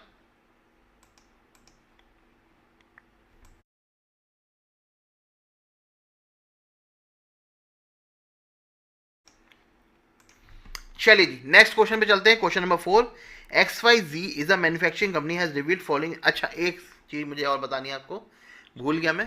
बेटा एक क्वेश्चन आपका ऐसा आएगा जहां पे लिखा होगा कि आपके पास मटेरियल आया, मान लीजिए 1 लाख रुपए का, आपने 20,000 रुपए का सप्लायर को रिटर्न कर दिया, तो आप क्या करोगे? 1 लाख माइनस 20,000, मटेरियल कंज्यूम में 80,000 लेके जाओगे, बिल्कुल ठीक बात है। लेकिन उसमें ये लिखा होगा कि जब आपने वापस भेजा तो उसमें आपका कुछ फ्रेट का खर्चा आया, जो कि है हमारा मान लीजिए 5,000 रुपये। ठीक है, 5,000 रुपये आपका फ्रेट का खर्चा आया उसे वापस भेजने में। अब ना सर ये फ्रेट इनवर्ड है जो मैं इसे मटेरियल के साथ डाल दूं, ना सर ये सेल पे फ्रेट आउटवर्ड है जो मैं इसे डिस्ट्रीब्यूशन एक्सपेंसेस में डाल दूं, तो मैं इसे कहाँ डालूंगा? तो बेटा जो freight on return of raw material है वो आपकी फैक्ट्री ओवरहेड में जाएगी। तो बड़ा एक यूनिक आइटम है, ध्यान रखना। मैं नोट्स में भी लिखा हुआ है, ठीक है, मैं आपको दिखा दूंगा, लेकिन आप इस चीज़ को भी ध्यान रखना कि अगर आपका freight on return of material आता है तो आपको कहाँ पे लेके जाना है। चलिए इस क्वेश्चन पे चलते हैं। बेटा अगर क्वेश्चन में ज़्यादा कुछ नहीं हुआ तो मैं आपको कहूँगा भैया प्रैक्टिस करके लाना इस क्वेश्चन को। XYZ limited is a manufacturing firm has revealed the following information of सितंबर 2019। बेटा रॉ मटेरियल का ओपनिंग स्टॉक क्लोजिंग स्टॉक दे रखा है महीने का, वर्क इन प्रोग्रेस का ओपनिंग स्टॉक क्लोजिंग स्टॉक दे रखा है। The firm incurred following expenses for a targeted production of 1 lakh unit during the month. बेटा 1 लाख यूनिट बनानी है ना, इसके लिए इन्होंने कुछ आपको डेटा दे रखा है। Consumable and stores and spares of factory overhead, research and development वो 5 आइटम, क्वालिटी कंट्रोल वो 5 item, packaging cost secondary, distribution overhead. ठीक है जी, lease rent of production asset, मतलब सर मशीनरी का रेंट दे रहा हूं मैं, ये जाएगा हमारे प्रोडक्शन ओवरहेड में। एडमिनिस्ट्रेटिव एक्सपेंस जनरल, लोग खुद ही लिख दिया admin overhead. Selling distribution expenses selling overhead. अब बेटा जनरल लिखा था, ऐसा मत करना प्रोडक्शन लिखा हो, नहीं, जनरल तो जनरल ही रहेगा, कोई एजम्पशन नहीं चलेगी। फिनिश स्टॉक बेटा नील दे रखा है, ओपनिंग क्लोजिंग में दे रखा है 5,000 यूनिट्स, मतलब सर यहाँ पे हमें FG को वैल्यू करने वाला है। अरे वाह, देखो नेक्स्ट पॉइंट देखो, defective output which is 4% of targeted production. ठीक है जी, डिफेक्टिव आउटपुट जो कि हम सोच रहे हैं कि जो टारगेटेड प्रोडक्शन है उसका 4% आएगा, वो 61 रुपये पर यूनिट में बिकेगा। ठीक है जी, वो हमारे साथ 61 रुपीज़ पर यूनिट में बिकेगा, मतलब आपको ये स्क्रैप बताइए। क्लोजिंग स्टॉक से जो हमें वैल्यू करना है वो कॉस्ट ऑफ प्रोडक्शन पे करना है, एक्सक्लूड एडमिन एक्सपेंसेस, मतलब जो भी कॉस्ट ऑफ प्रोडक्शन आ रही है एडमिन एक्सपेंसेस को हटा के उस पर हमें वैल्यू करना है। तो ऑब्वियसली सर एडमिन ओवरहेड तो हम जनरल में लेके जा रहे हैं, तो ये कॉस्ट ऑफ प्रोडक्शन के अंदर तो आएगी नहीं, तो हम वैसे ही इसे एक्सक्लूड कर देंगे। Cost of goods sold excluding administrative expenses amounting to rupees 78,26,000। बेटा कॉस्ट ऑफ गुड्स सोल्ड आपको निकाल के दे रखी है 78,26,000। डायरेक्ट एम्प्लॉय कॉस्ट बताइए, हाफ ऑफ मटेरियल कंज्यूम्ड, बेटा जितना मटेरियल कंज्यूम हुआ है उसकी आधी 50% आपकी वेजेस हैं, और सेलिंग प्राइस है 110 रुपये पर यूनिट। वो कह रहे हैं भैया जितना का मटेरियल परचेज करा जरा वो निकाल के बताओ, और कॉस्ट शीट बनाओ कि भैया कितना प्रॉफिट फर्म ने अर्न करा है। तो ये क्वेश्चन बेटा एक तरीके से रिवर्स कंप्यूटेशन का आ गया है कि आपसे यहाँ पे पूछा जा रहा है कि भैया बाकी चीज़ें कैसे होंगी। चलिए तो निकालते बेटा कैलकुलेशन ऑफ सेल्स क्वांटिटी। सबसे पहले हमने कितनी सेल करी है बेटा, हमने 1 लाख का टारगेट प्रोडक्शन लिया था, डिफेक्टिव हमने सर 4,000 लेस कर दी हैं, क्लोजिंग स्टॉक 5,000 यूनिट्स का हमने लेस कर दिए, यानी कि सर हमने कितनी यूनिट्स बेची होंगी 91,000। तो कॉस्ट ऑफ गुड्स सोल्ड जो भी आपको दे रखी है क्वेश्चन में वो 91,000 यूनिट्स की दे रखी है, वो कितनी है 78,26,000। ठीक है जी, चलिए तो बेटा कॉस्ट ऑफ गुड सोल्ड 78,20,000। आपने सर क्लोजिंग स्टॉक इसमें ऐड बैक कर दिया तो आपका कॉस्ट ऑफ प्रोडक्शन निकल के आ गया है। ठीक है, आपने बेसिकली क्या करा सर, जो कॉस्ट आपको कॉस्ट शीट पे कैसे देते थे, cost of production minus F G, तो आपका था कॉस्ट ऑफ गुड्स सोल्ड। हमें कॉस्ट ऑफ गुड्स सोल्ड दे रखा है 78 लाख, इसमें आपने सर फिनिश गुड्स कितना था, मान लीजिए 4 लाख का, तो दोनों को ऐड करके कितना आ जाएगा, ये 82 लाख। तो हमने सर कॉस्ट ऑफ प्रोडक्शन बना दी, मतलब सर उल्टी कॉस्ट शीट लेके चल रहे हैं। चलिए, फिर हमने सर निकाली फैक्ट्री कॉस्ट। अब कॉस्ट ऑफ प्रोडक्शन से फैक्ट्री कॉस्ट तक जाने में हमें क्या क्या करना होता है सर, वो 5 आइटम का एडजस्टमेंट करना होता है।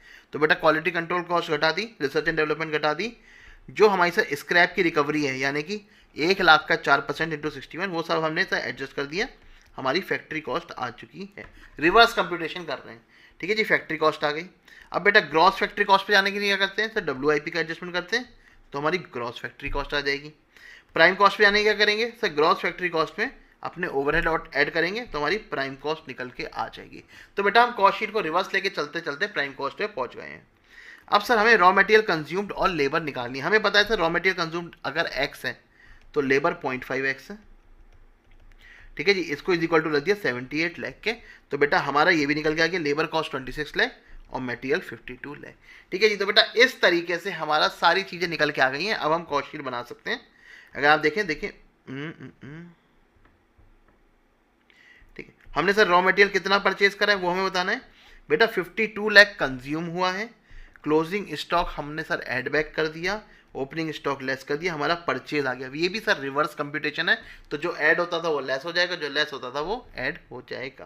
तो बेटा इस तरीके से हमने रॉ मटेरियल परचेज भी निकाल दिया है। तो बेटा ये क्वेश्चन आप पूरा घर से प्रैक्टिस करेंगे, मैं बहुत ज़्यादा डिटेल में नहीं करा रहा हूँ, जितनी एडजस्टमेंट थी वो मैंने आपको सारी इसके अंदर समझा दी है। ठीक है जी, तो ये क्वेश्चन आपसे आराम से घर पर हो जाएगा, प्रैक्टिस करिएगा इसकी पूरी। ठीक है, और ये बेटा इसकी डिटेल्ड कॉस्ट शीट बनी हुई है, जो ऊपर हमने रिवर्स में निकाली था चीज़ें, वो सर इसको यहाँ पे हमने जो नॉर्मल हमारा फॉर्मेट है उसके अंदर डाल दिए।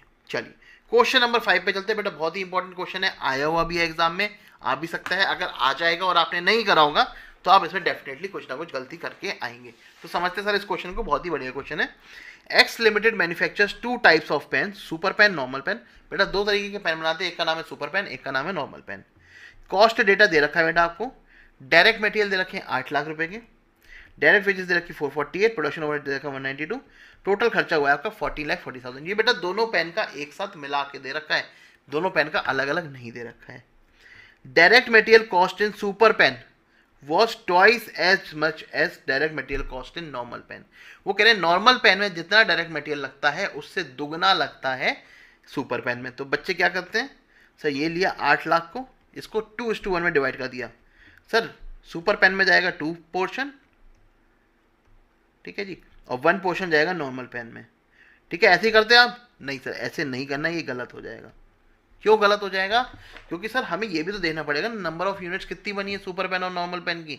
हो सकता है सर सुपर पेन की यूनिट्स बहुत कम बनी हो और नॉर्मल पेन की बहुत ज़्यादा बनी हो, तो सर हम इसको डायरेक्टली 2:1 में नहीं कर सकते, हम इसका रेशो निकालेंगे। कैसे सर? 2:, जितने number of production 8 super pen के यूज़ हुए, और सर इसका x इंटू जितने भी इसमें नॉर्मल पेन की यूनिट्स प्रोड्यूस हुए, इस रेशो में हम बांटेंगे। तो बेटा डायरेक्ट मटेरियल को बांटने का रेशो 2:1 नहीं, 2 into units produce, unit produce के बेसिस पे हम बांटने वाले हैं। ठीक है जी, ऐसी बात करते हैं sir direct wages of normal pen व 60% ऑफ सुपर पेन। बेटा यहाँ पे भी हम लोग क्या करते हैं, हम कह रहे हैं कि भैया अगर हमारा सुपर पेन की वाई है तो इसका 0.6 वाई है, ये पर यूनिट का है, जितनी यूनिट्स ऑफ प्रोडक्शन होंगी उनसे मल्टीप्लाई करके फिर इसको अकॉर्डिंगली हम डिस्ट्रीब्यूट करेंगे। Production overhead per unit was same at both types. बेटा जो पर यूनिट प्रोडक्शन है और सर प्रोडक्शन ओवरहेड है वो दोनों के लिए सेम है, तो मतलब टोटल यूनिट जितनी भी होंगी उससे पर यूनिट हम निकाल लेंगे और दोनों पे लगा देंगे। Administration overhead was 200% of direct labour charge. बेटा जितना भी डायरेक्ट लेबर है उस पर 200% आप एडमिन ओवरहेड लगा दीजिएगा। सेलिंग कॉस्ट है बेटा सुपर पेन की 1 रुपये पर पेन। प्रोडक्शन और सेल्स का डेटा आपको दे रखा है। बेटा प्रोडक्शन हुआ है सुपर पेन का 40,000, बिके हैं 36,000। नॉर्मल पेन का सर 1,20,000, बिके कितने हैं बताया नहीं है, क्योंकि सर डेटा ही सारा आपसे सुपर पेन का पूछा जाएगा इसमें। Selling price of super pen is 30 rupees per unit. बेटा सेलिंग कॉस्ट थी 1 रुपये, सेलिंग प्राइस है 30 रुपये पर पेन। आपसे पूछा गया है prepare a cost sheet for super pen. Super pen की कॉस्ट शीट पूछिए खाली, कॉस्ट यूनिट और total cost, profit per unit और टोटल प्रॉफिट, मतलब सब पर यूनिट डेटा भी निकालना है आपको और टोटल पे भी निकालना है। तो देखते सर कैसे निकालेंगे। डायरेक्ट मटेरियल निकाला हमने सर 8 रुपये पर यूनिट। कैसे निकला डायरेक्ट मटेरियल? बेटा हमने कहा अगर नॉर्मल पेन में एम लग रहा है तो सुपर पेन में 2m लगेगा। बेटा सुपर पेन की कितनी बनी है? 2m इंटू 40,000, ठीक है। और सर नॉर्मल पेन की कितनी बनी है? m into 1,20,000। तो बेटा m की वैल्यू आ गई है 4 रुपये, मतलब सर नॉर्मल पेन में 4 रुपये लगा होगा तो आपके सुपर पेन में 8 रुपये पर यूनिट लगा होगा। तो हमने सर जितनी नंबर ऑफ यूनिट्स प्रोड्यूस करी थी उसको 8 से मल्टीप्लाई कर दिया। वेजेस की बात करें तो बेटा सेम तरीके से, अगर सर सुपर पेन में W है वेजेस तो नॉर्मल पेन में 0.6 है, ऐसे बेटा यूनिट्स ऑफ से मल्टीप्लाई करा और हमारा W निकल के आ गया 4। तो मतलब सर अगर हमारी एक जगह 4 लगी है तो दूसरी जगह 2.4 लगी होंगी, तो हमने यहाँ पे 4 ले लिया है। प्रोडक्शन ओवरहेड की बात करें, बेटा प्रोडक्शन ओवरहेड बोला उन्होंने पर यूनिट दोनों जगह सेम है, तो total production overhead divide by total number of units देख लिया हमने, पर यूनिट आ गया है 1.20। तो बेटा 1.20 को हमने मल्टीप्लाई कर दिया जितनी यूनिट्स प्रोड्यूस हुई हैं। बेटा देखो कॉस्ट ऑफ प्रोडक्शन तक हमारा सारा डेटा यूनिट्स प्रोड्यूस से चलता है, कॉस्ट ऑफ गुड सोल्ड से और उसके बाद तक हमारा सारा डेटा यूनिट सोल्ड पे चलता है। कई बच्चे गलती क्या करते हैं सर, ये सारा डेटा यूनिट सोल्ड के हिसाब से निकाल देते हैं। नहीं, कॉस्ट ऑफ प्रोडक्शन तक बेटा आपको सब कुछ यूनिट प्रोड्यूस से चलना है, ठीक है। चलिए फिर बेटा हमारी कॉस्ट ऑफ प्रोडक्शन आ गई। हमने सर इसमें से 4000 यूनिट जो हमारी क्लोजिंग स्टॉक थी वो हटा दी, उसकी वैल्यू हटा दी। 4000 यूनिट्स की कितनी वैल्यू हुई? हमारा बेटा कॉस्ट ऑफ गुड सोल्ड आ गया। इसमें बेटा सेलिंग कॉस्ट ऐड कर दी 1 रुपये के हिसाब से, 36,000 यूनिट बिकी है तो 36,000 कॉस्ट ऑफ गुड सोल्ड आ गया। यहीं से टोटल कॉस्ट ऑफ सेल्स आ गई। इसमें से हमने बेटा प्रॉफिट लेस कर दिया है। प्रॉफिट हमारा कितना है सर? बैलेंसिंग फिगर, पहले हमने सेल प्राइस निकाला और फिर प्रॉफिट लेस कर दिया बैलेंसिंग फिगर के नाम से। तो बेटा मेन पॉइंट इस क्वेश्चन के अंदर क्या था? डायरेक्ट मटेरियल और डायरेक्ट लेबर को कैसे डिस्ट्रीब्यूट करना है, ठीक है जी। तो बेटा ये क्वेश्चन भी आप प्रैक्टिस करेंगे, बढ़िया क्वेश्चन है। कोई डाउट इस क्वेश्चन में तो मुझसे पूछेंगे, ठीक है। अगर आप बेटा देखेंगे यहाँ पे एडमिन ओवरहेड की बात करेंगे तो इन्होंने इसे प्रोडक्शन ओवरहेड माना है, इन्होंने नीचे लिखा भी है admin overhead is specific to the product as is is directly related to the direct labour. यहाँ पे देखो बेटा एडमिन ओवरहेड को बताया नहीं कि प्रोडक्शन लिंक्ड है कि एडमिन ओवरहेड जनरल है, लेकिन इसका सर रिलेशन डायरेक्ट लेबर से बता रखा है। तो इन्होंने कहा कि भैया जब इसका रिलेशन डायरेक्ट लेबर से है तो हम इसे प्रोडक्शन के अंदर ही मानेंगे, मतलब उन 5 आइटम के अंदर मानेंगे, ठीक है। चलिए तो बेटा इस बेसिस पे हमने अगला क्वेश्चन भी सॉल्व कर लिया है। किसी बच्चे को कोई डाउट है इस क्वेश्चन में तो पूछ सकता है। फिर हम चलते हैं सर आगे, हमारे साथ कुछ क्वेश्चन और बचे हैं जिसमें बहुत ही बढ़िया बढ़िया एडजस्टमेंट और आने वाली है आपकी, देख लेते हैं, ठीक है जी। चलिए यहाँ तक किसी बच्चे को कोई डाउट है मुझसे फटाफट पूछ लें, फिर हम चलेंगे आगे। कोई डाउट किसी बच्चे को पूछे? क्लियर है तो लिखेंगे sir crystal clear, then we will move forward. अगला क्वेश्चन हमारा बहुत ही बेहतरीन आने वाला है। चलिए जी बताइए यहाँ तक किसी को बच्चे को कोई भी डाउट?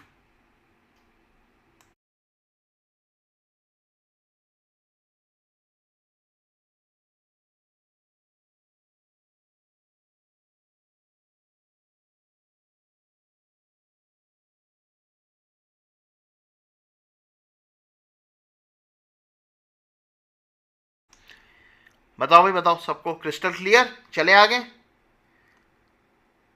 चलिए जी बहुत ही बढ़िया, चलते हैं आगे।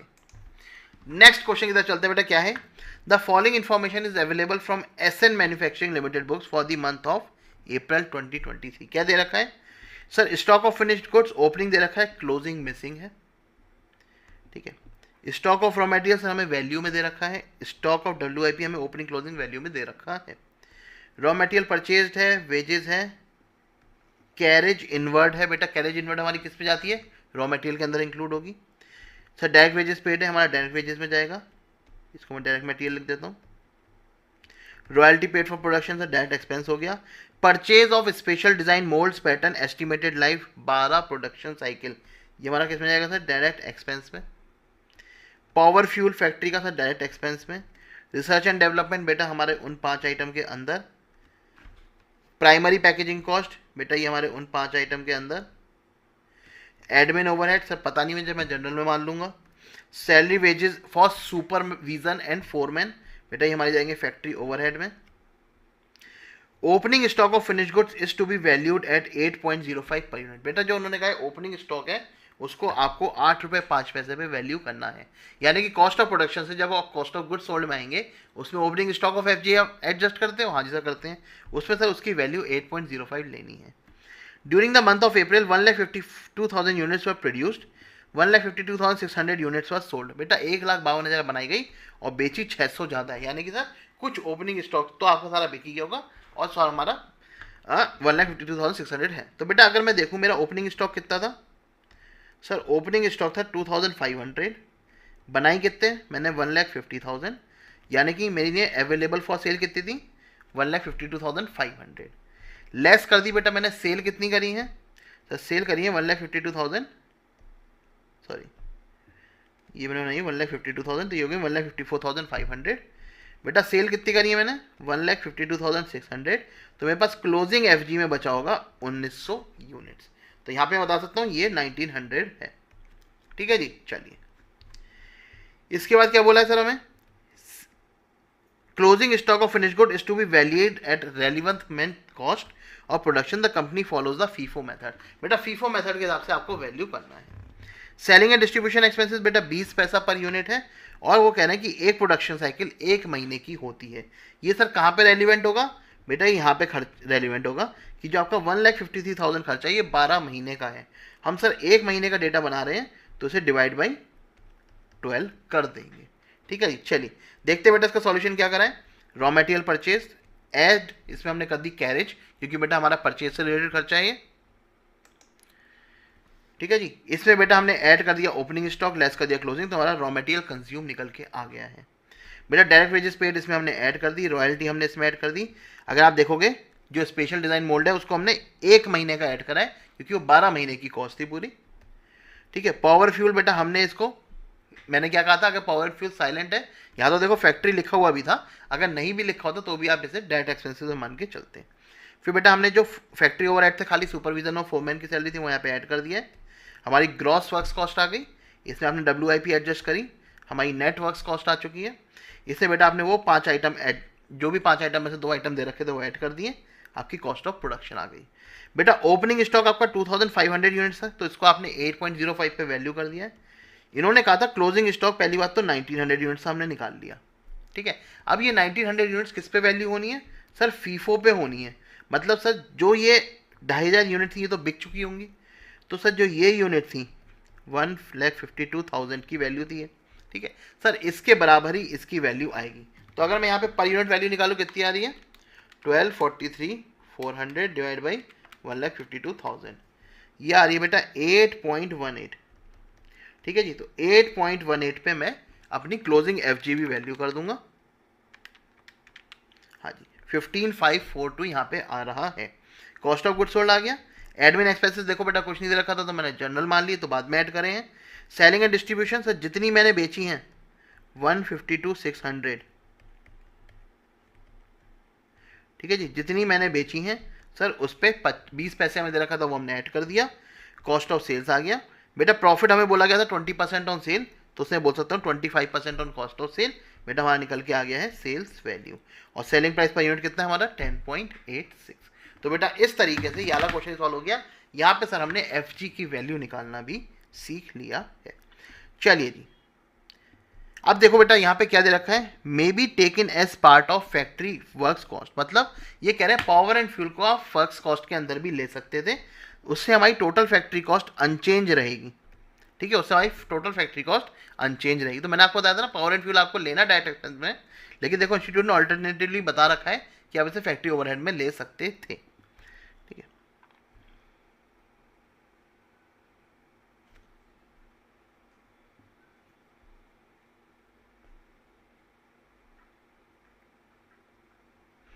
चलिए अपने नेक्स्ट क्वेश्चन पे चलते हैं sir. Question number 7। Question number 7 क्या है बेटा, लास्ट क्वेश्चन है सर आज का हमारा। इसके बाद बेटा मैं आपको थोड़ी सी एडजस्टमेंट और बताऊंगा। ठीक है, जो हमने सर क्वेश्चन के थ्रू कवर नहीं, लेकिन कंसेप्चुअली कवर करेंगे। A limited has a capacity to produce 1 lakh unit. बेटा 1 लाख यूनिट बना सकते हैं लोग एवरी मंथ। सर इसकी जो वर्क कॉस्ट है वो हमें बताया गया है। क्या है सर ये work cost per unit. Work cost मतलब सर जो आपकी ओपनिंग WIP और क्लोजिंग WIP एडजस्ट करने के बाद जो आती है, वो जो भी कॉस्ट आती है वो ये पर यूनिट बता रखी है। तो अगर आप 10% कैपेसिटी पे काम कर रहे हो तो आपकी वर्क्स कॉस्ट पर यूनिट 400 रुपये आती है। ऐसे ही बेटा जैसे जैसे आपकी कैपेसिटी बढ़ती जा रही है आपकी वर्क्स कॉस्ट पर यूनिट घटती जा रही है। ठीक है जी, चलिए बोला क्या है आगे ये देखते हैं। It's fixed administration expenses amount to rupees 1,50,000 and fixed marketing expenses amount to rupees 2,50,000 per month. The variable distribution cost is 30 rupees per unit. बेटा ये आपको admin overhead, selling distribution overhead के बारे में बताया गया है। It can sell 100% of output at ₹15 per unit provided it incurs the following expenditure. ये कह रहे हैं कि जितना भी आउटपुट है सारा का सारा बेच सकते हैं अगर ये एडिशनल खर्चा करते हैं तो। ये एडिशनल खर्चा क्या है बेटा? 30 रुपये पर यूनिट का गिफ्ट दे दें, लक्की ड्रॉ निकालें बेटा हर महीने जिसमें 50,000 रुपये का पहला गिफ्ट हो, सेकंड प्राइज हो 25,000 का, थर्ड प्राइज हो 10,000 का और 3 कंसोलेशन प्राइज हो 5,000 के। ये 1,00,000 रुपये कस्टमर के रिफ्रेशमेंट पे खर्च करें। ये सर टेलीविज़न प्रोग्राम में 20 लाख रुपए का एक शो चलाएं। ठीक है, अगर सर ये सारे खर्चे करते हैं तो ये सर 100% आउटपुट बेच सकते हैं। अगर सर ये सारा खर्चा नहीं करते हैं तो ये क्या कर सकते हैं? 30% आउटपुट बेच सकते हैं 550 रुपये पर यूनिट में। ये चारों खर्चा बिना करें, ये ABCD ना करें। ठीक है, तो 550 रुपये में 30% बेच सकते हैं। अगर सर ये चारों खर्चा करेंगे तो हम 100% बेच सकते हैं 500 रुपये में। ठीक है, ये दोनों का सेलिंग प्राइस अलग अलग है और दोनों के सेलिंग एंड डिस्ट्रीब्यूशन खर्चे भी अलग अलग हैं। वो कह रहे हैं कॉस्ट शीट बता दो दोनों ही केस में, 30% कैपेसिटी में भी 100% कैपेसिटी में भी, कहाँ हमें ज़्यादा फायदा है। ठीक है, तो बेटा हमारा ये क्वेश्चन कहाँ से स्टार्ट होगा? वर्क्स कॉस्ट से होगा, क्योंकि उससे पहले का तो कुछ दे नहीं रखा। वर्क्स कॉस्ट हमने सब सीधे निकाली। अगर मैं 30% कैपेसिटी पे हूँ तो 380 पर यूनिट होगी। अगर बेटा मैं 100% कैपेसिटी पे हूँ तो 310 पर यूनिट होगी। जितने नंबर ऑफ यूनिट्स है उससे मल्टीप्लाई करके मैंने टोटल वर्क्स कॉस्ट निकाल ली है। इसे बेटा ऐड करें मैंने फिक्स्ड एडमिन एक्सपेंसेस, ये तो सर दोनों केस में आएंगे। फिर मैंने ऐड करे फिक्स्ड मार्केटिंग एक्सपेंसेस, ये भी सर दोनों केसेस में आएंगे। और बेटा वेरिएबल डिस्ट्रीब्यूशन कॉस्ट, ये भी सर हमारे दोनों केसेस में आएंगी। हमने दोनों केसेस में कंसीडर कर ली हैं। अब कुछ खर्चे ऐसे हैं सर जो हमारे खाली सेकंड वाले केसेस में आएंगे। कौन कौन से? Gift item, customer price, refreshment और टेलीविज़न प्रोग्राम। तो बेटा हमने इनकी पूरी कॉस्ट ऑफ सेल निकाल ली है दोनों ही केसेस में। बेटा हमने इनका सेल प्राइस लिया, पहले केस में था हमारा सर 550 और यहाँ पे था 500। बेटा हमने निकाला प्रॉफिट, यहाँ पे 38 लाख आ रहा है, यहाँ पे 1,04 लाख आ रहा है। तो हम कहेंगे यार 100% कैपेसिटी पे जाओ, अपना खर्चा कर दो मार्केटिंग पे जो करना है एक्स्ट्रा, लेकिन तुम्हारा ओवरऑल प्रॉफिट भी इंक्रीज हो जाएगा। ठीक है जी, तो बेटा इस तरीके से क्वेश्चन हमारा सॉल्व हो जाएगा। और चलिए सर हमने क्वेश्चन सारे कर लिए हैं, अब फटाफट हम आ जाते हैं एक बार और हमारी कौन कौन सी एडजस्टमेंट आ सकती हैं।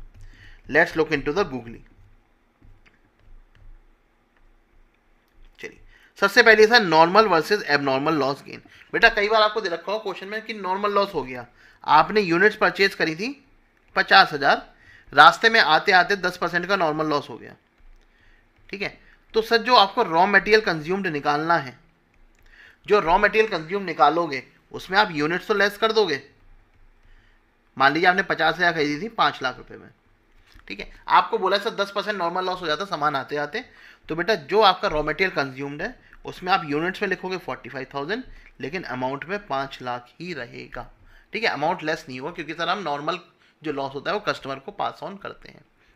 अगर यही बोल दिया जाए कि भैया 12,000 यूनिट एबनॉर्मल लॉस हो गया, ठीक है, तो 12,000 यूनिट आप लेस कर देंगे, आपकी 38,000 आ जाएगी। ठीक है, और अकॉर्डिंगली आपकी कॉस्ट भी कम हो जाएगी, 3,80,000 कॉस्ट आ जाएगी। तो बेटा अगर नॉर्मल लॉस दे रखा हो तो यूनिट्स कम करना, अमाउंट कम मत करना। एबनॉर्मल लॉस दे रखा हो तो यूनिट भी कम करना, अमाउंट भी कम करना। ठीक है, ऐसे बेटा अगर आपको एबनॉर्मल कोई खर्चा दे रखा है तो ऐड मत करना, नॉर्मल खर्चा दे रखा हो तो ऐड कर देना। तो बेटा ये आपका normal versus abnormal gain loss का आपका आ सकता है जिसमें। ठीक है, एक सर आपका क्वेश्चन आ सकता है, ये वैसे हमारा सर मेनली बजट से पर्टेन करता है लेकिन कॉस्ट शीट के थ्रू भी कई बार आया हुआ है। Preparation of cost sheet basis historical data and changes. बेटा पिछले साल की कॉस्ट शीट दे दी जाएगी, इस साल की कॉस्ट शीट बनाने को बोला जाएगा, जैसे सर हमारा फ्लेक्सिबल बजट के अंदर भी होता है। ठीक है, तो इसलिए मैंने इसका क्वेश्चन यहाँ पे नहीं डाला क्योंकि फ्लेक्सिबल बजट में हम इस टाइप के काफ़ी क्वेश्चन कवर करेंगे, तो हम इस कंसेप्ट को भी वहाँ पे ही डिटेल में कवर कर लेंगे। कंप्यूटेशन ऑफ सेल प्राइस मैंने आपको निकालना सिखा दिया बेटा, अगर 1/5 सेल का है तो 1/4 कॉस्ट का हो जाएगा। क्लोजिंग स्टॉक की बेटा वैल्यू करने के दो तरीके हैं। अगर सर विद ओपनिंग स्टॉक है तो हम फीफो या वेटेड एवरेज लगाएंगे। अगर सर क्लोजिंग ओपनिंग स्टॉक है ही नहीं तो सर वैल्यूएशन का कोई पंगा ही नहीं है, हमारी एक ही वैल्यूएशन रहती है। ठीक है। अगर क्वेश्चन साइलेंट है तो बेटा हमें फीफो एज्यूम करना है। मिसिंग डेटा वाला क्वेश्चन है बेटा, हमने एक करा था जहाँ पे हमने उल्टी कॉस्ट शीट बनाई थी, हमसे नीचे की फिगर्स से ऊपर वाली फिगर्स पे आए थे, तो वहाँ पे भी हम उसको उस तरीके से सॉल्व कर लेंगे। चलिए जी, तो बेटा इसके साथ हमारा कॉस्ट शीट का चैप्टर पूरा कंक्लूड हो चुका है, बहुत ही इफेक्टिव तरीके से पूरे 1.5 घंटे के अंदर। ठीक है, अब मुझे बताइए किसी बच्चे को कॉस्ट शीट से रिलेटेड कोई भी डाउट है, लास्ट टाइम के क्वेश्चन से रिलेटेड कोई भी डाउट आपका XYZ, वो मुझसे पूछ सकते हो। हाँ सर, जो लास्ट अटेम्प्ट था मई 24 के, उसके क्वेश्चन मैं अलग से एक क्लास में कवर करूंगा। ठीक है, तो अगर आपको वो पूछना है कि सर वाले क्वेश्चन कैसे सॉल्व होंगे, तो वेट करो बेटा, 1-2 दिन के अंदर उसकी भी क्लास वीडियो में अपलोड कर दूंगा, जिसमें मई 24 के सर हम पूरे कॉस्ट का और FM का पेपर सॉल्व करके दिखाएंगे। Sir carriage outward cost of sale में ऐड होगा क्या? बेटा देखो, कैरेज आउटवर्ड 2 रीजन की वजह से हो सकता है। जब आप डिस्ट्रीब्यूट कर रहे हो अपने गुड्स, यानी कि कस्टमर को भेज रहे हो, तब खर्चा होता है ना सर। जो अमेजोन वाला भेजता है तो खर्चा होता है, तो बेटा वो आपके डिस्ट्रीब्यूशन ओवरहेड में आएगा। अगर डिस्ट्रीब्यूशन ओवरहेड में आ रहा है तो बेटा कॉस्ट ऑफ सेल के अंदर भी आ जाएगा। अगर सर कैरेज आउटवर्ड है आपका, क्योंकि आप सप्लायर को माल वापस भेज रहे हो, तब बेटा वो आपका फैक्ट्री ओवरहेड्स में आ जाएगा। तो अमन बेटा दोनों केस के अंदर ये इंक्लूड होगा, नेचर के ऊपर डिपेंड करता है कि ये फैक्ट्री ओवरहेड में जाएगा, डिस्ट्रीब्यूशन ओवरहेड में जाएगा। ठीक है जी, और किसी बच्चे को कोई डाउट मुझसे पूछ सकते हैं बेटा, मैं अभी यहाँ पे हूँ, फिर हम कंक्लूड करेंगे। अगर आपको स्टिल किसी क्वेश्चन में पर्टिकुलर डाउट आता है प्रैक्टिस करते समय, तो मेरे को वो क्वेश्चन भेज सकते हैं। ठीक है, देखो मैंने आपको सिंपल सा फंडा बताया है, ये जितने क्वेश्चन मैं कराता हूँ ये कंसेप्ट समझने के लिए अपने आप में पर्याप्त है, इससे बाहर ज़्यादा कुछ नहीं आने वाला है। लेकिन हाँ, आपको प्रैक्टिस करने के लिए जितने चाहो उतने क्वेश्चन कर लो, कोई से भी कंपाइलर उठा लो, क्वेश्चन की प्रैक्टिस हमारी भरपूर होनी चाहिए। सर वो समझ नहीं आया, इंटरेस्ट एक्सपेंस क्यों कॉस्ट ऑफ सेल से डिडक्ट किया है, कि जबकि इंटरेस्ट कॉस्ट है। हाँ बेटा, ये देखो इंस्टीट्यूट ने क्या कहा, इंस्टीट्यूट ने कहा मैं कॉस्ट ऑफ सेल्स के अंदर नहीं ले रहा, लेकिन प्रॉफिट निकालते समय लेस कर दे रहा हूँ। इंस्टीट्यूट ने देखो हर जगह ये लिखा है कि interest finance cost will not be a part of cost of material. ठीक है, उस कॉस्ट ऑफ प्रोडक्ट का पार्ट नहीं होगा, लेकिन प्रॉफिट निकालते समय हम लेस कर देंगे। ठीक है, तो उसने कॉस्ट ऑफ सेल के अंदर ऐड नहीं करा, कॉस्ट ऑफ सेल के बाद एक आइटम डाला फाइनेंस कॉस्ट। रुको मैं आपको दिखाई देता हूँ, गिव मी अ मिनट, मैं आपको दिखाता हूँ इंस्टीट्यूट ने से कैसे प्रेजेंट करा है, आपको और क्लियर हो जाएगा।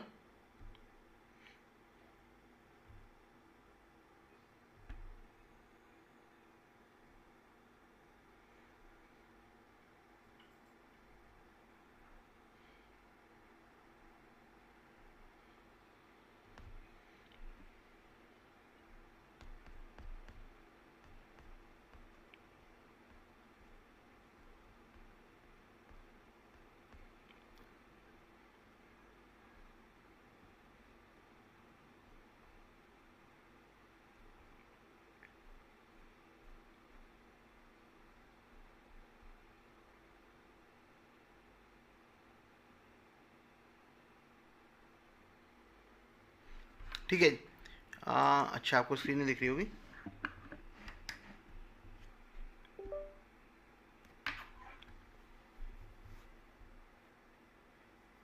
देखो इंस्टीट्यूट ने क्या करा बेटा, बिल्कुल एंड में इंटरेस्ट एंड फाइनेंस, अगर आपको दिख पा रहा होगा 7,20,000 रुपये इन्होंने यहाँ पे डाल दिया है।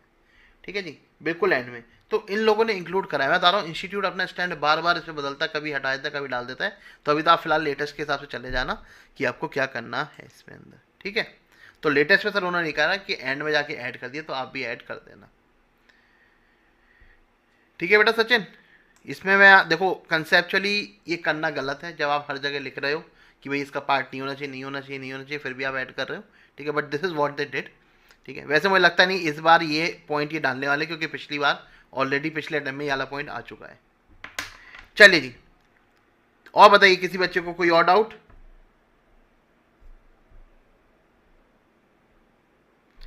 Any more doubts guys? चलिए जी, तो लेक्चर यहीं पे कंक्लूड करते हैं। टाटा बाबा, टेक केयर बेटा। सुबह इसका कल टेस्ट शेयर करूंगा मैं 11 बजे, उसमें भी बहुत अच्छे अच्छे क्वेश्चन डालने वाला हूं, तो वहां से आपको टेस्ट अटेम्प्ट कर। हाँ जी बच्चों, तो लेक्चर आप लोगों ने पूरा देख लिया होगा, मैंने भी साथ साथ में आज अपना पूरा लेक्चर देखा है आप लोगों के साथ। किसी बच्चे को कोई डाउट है इस लेक्चर में मुझसे पूछ सकता है। बात रही थी जहाँ तक सितंबर 24 वाले, बेटा सितंबर 24 का मैं पूरा एक साथ डिस्कशन कर लूँगा पूरे पेपर का। ठीक है, towards the end of November में ही कर लेंगे हम पूरे पेपर का डिस्कशन। ठीक है, चाहे FM का हो चाहे कॉस्टिंग का हो, तो उस हिसाब निश्चिंत है, सारे क्वेश्चन मैं करा दूंगा एक साथ ही। ठीक है जी, यहाँ तक किसी बच्चे का कोई डाउट है कॉस्ट शीट के अंदर तो मुझसे पूछ सकता है। बताइए जी, एनी डाउट किसी बच्चे को, या फिर सर करें कंक्लूड? बेटा देखो, जो मैंने नंबर ऑफ क्वेश्चन दिए ना, मैंने हिसाब से दिए कि आपके कॉम्प्रिहेंसिव ज़्यादातर हर तरीके के क्वेश्चन कवर होते हैं। ठीक है, आपके पास टाइम और है, मान लीजिए आप खाली एक ग्रुप दे रहे हो, आपकी बाकी सब्जेक्ट की प्रिपरेशन अच्छे से हो गई है, अगर आपके पास टाइम और है तो आपको क्या करना है, आपको बचे हुए मॉड्यूल के क्वेश्चन करने हैं और उसके बाद कंपाइलर प्रैक्टिस करनी है, अगर टाइम है तो। अगर टाइम नहीं है तो ये जो रिवीजन क्वेश्चन दिए सर, ये तो जरूर करने ही करने हैं। ठीक है जी, इनको कुछ नहीं छोड़ना है। चलिए जी, क्लियर है तो बहुत ही बढ़िया। आज का लेक्चर यहीं पे कंक्लूड करते हैं। पढ़ते रहिए बेटा, ठीक है। कहीं पे भी कोई क्वेरी आती है, कोई क्वेश्चन में डाउट आता है, मेरे से कनेक्ट करिए, मैं आपको हैंड टू हैंड वो क्लियर करूंगा। चलिए जी, इसको यहीं पे रोकते हैं। Tata bye bye, take care, see you in the next lecture tomorrow. Live session ही रहेगा बेटा कल का भी, कल का लाइव सेशन रहेगा मतलब।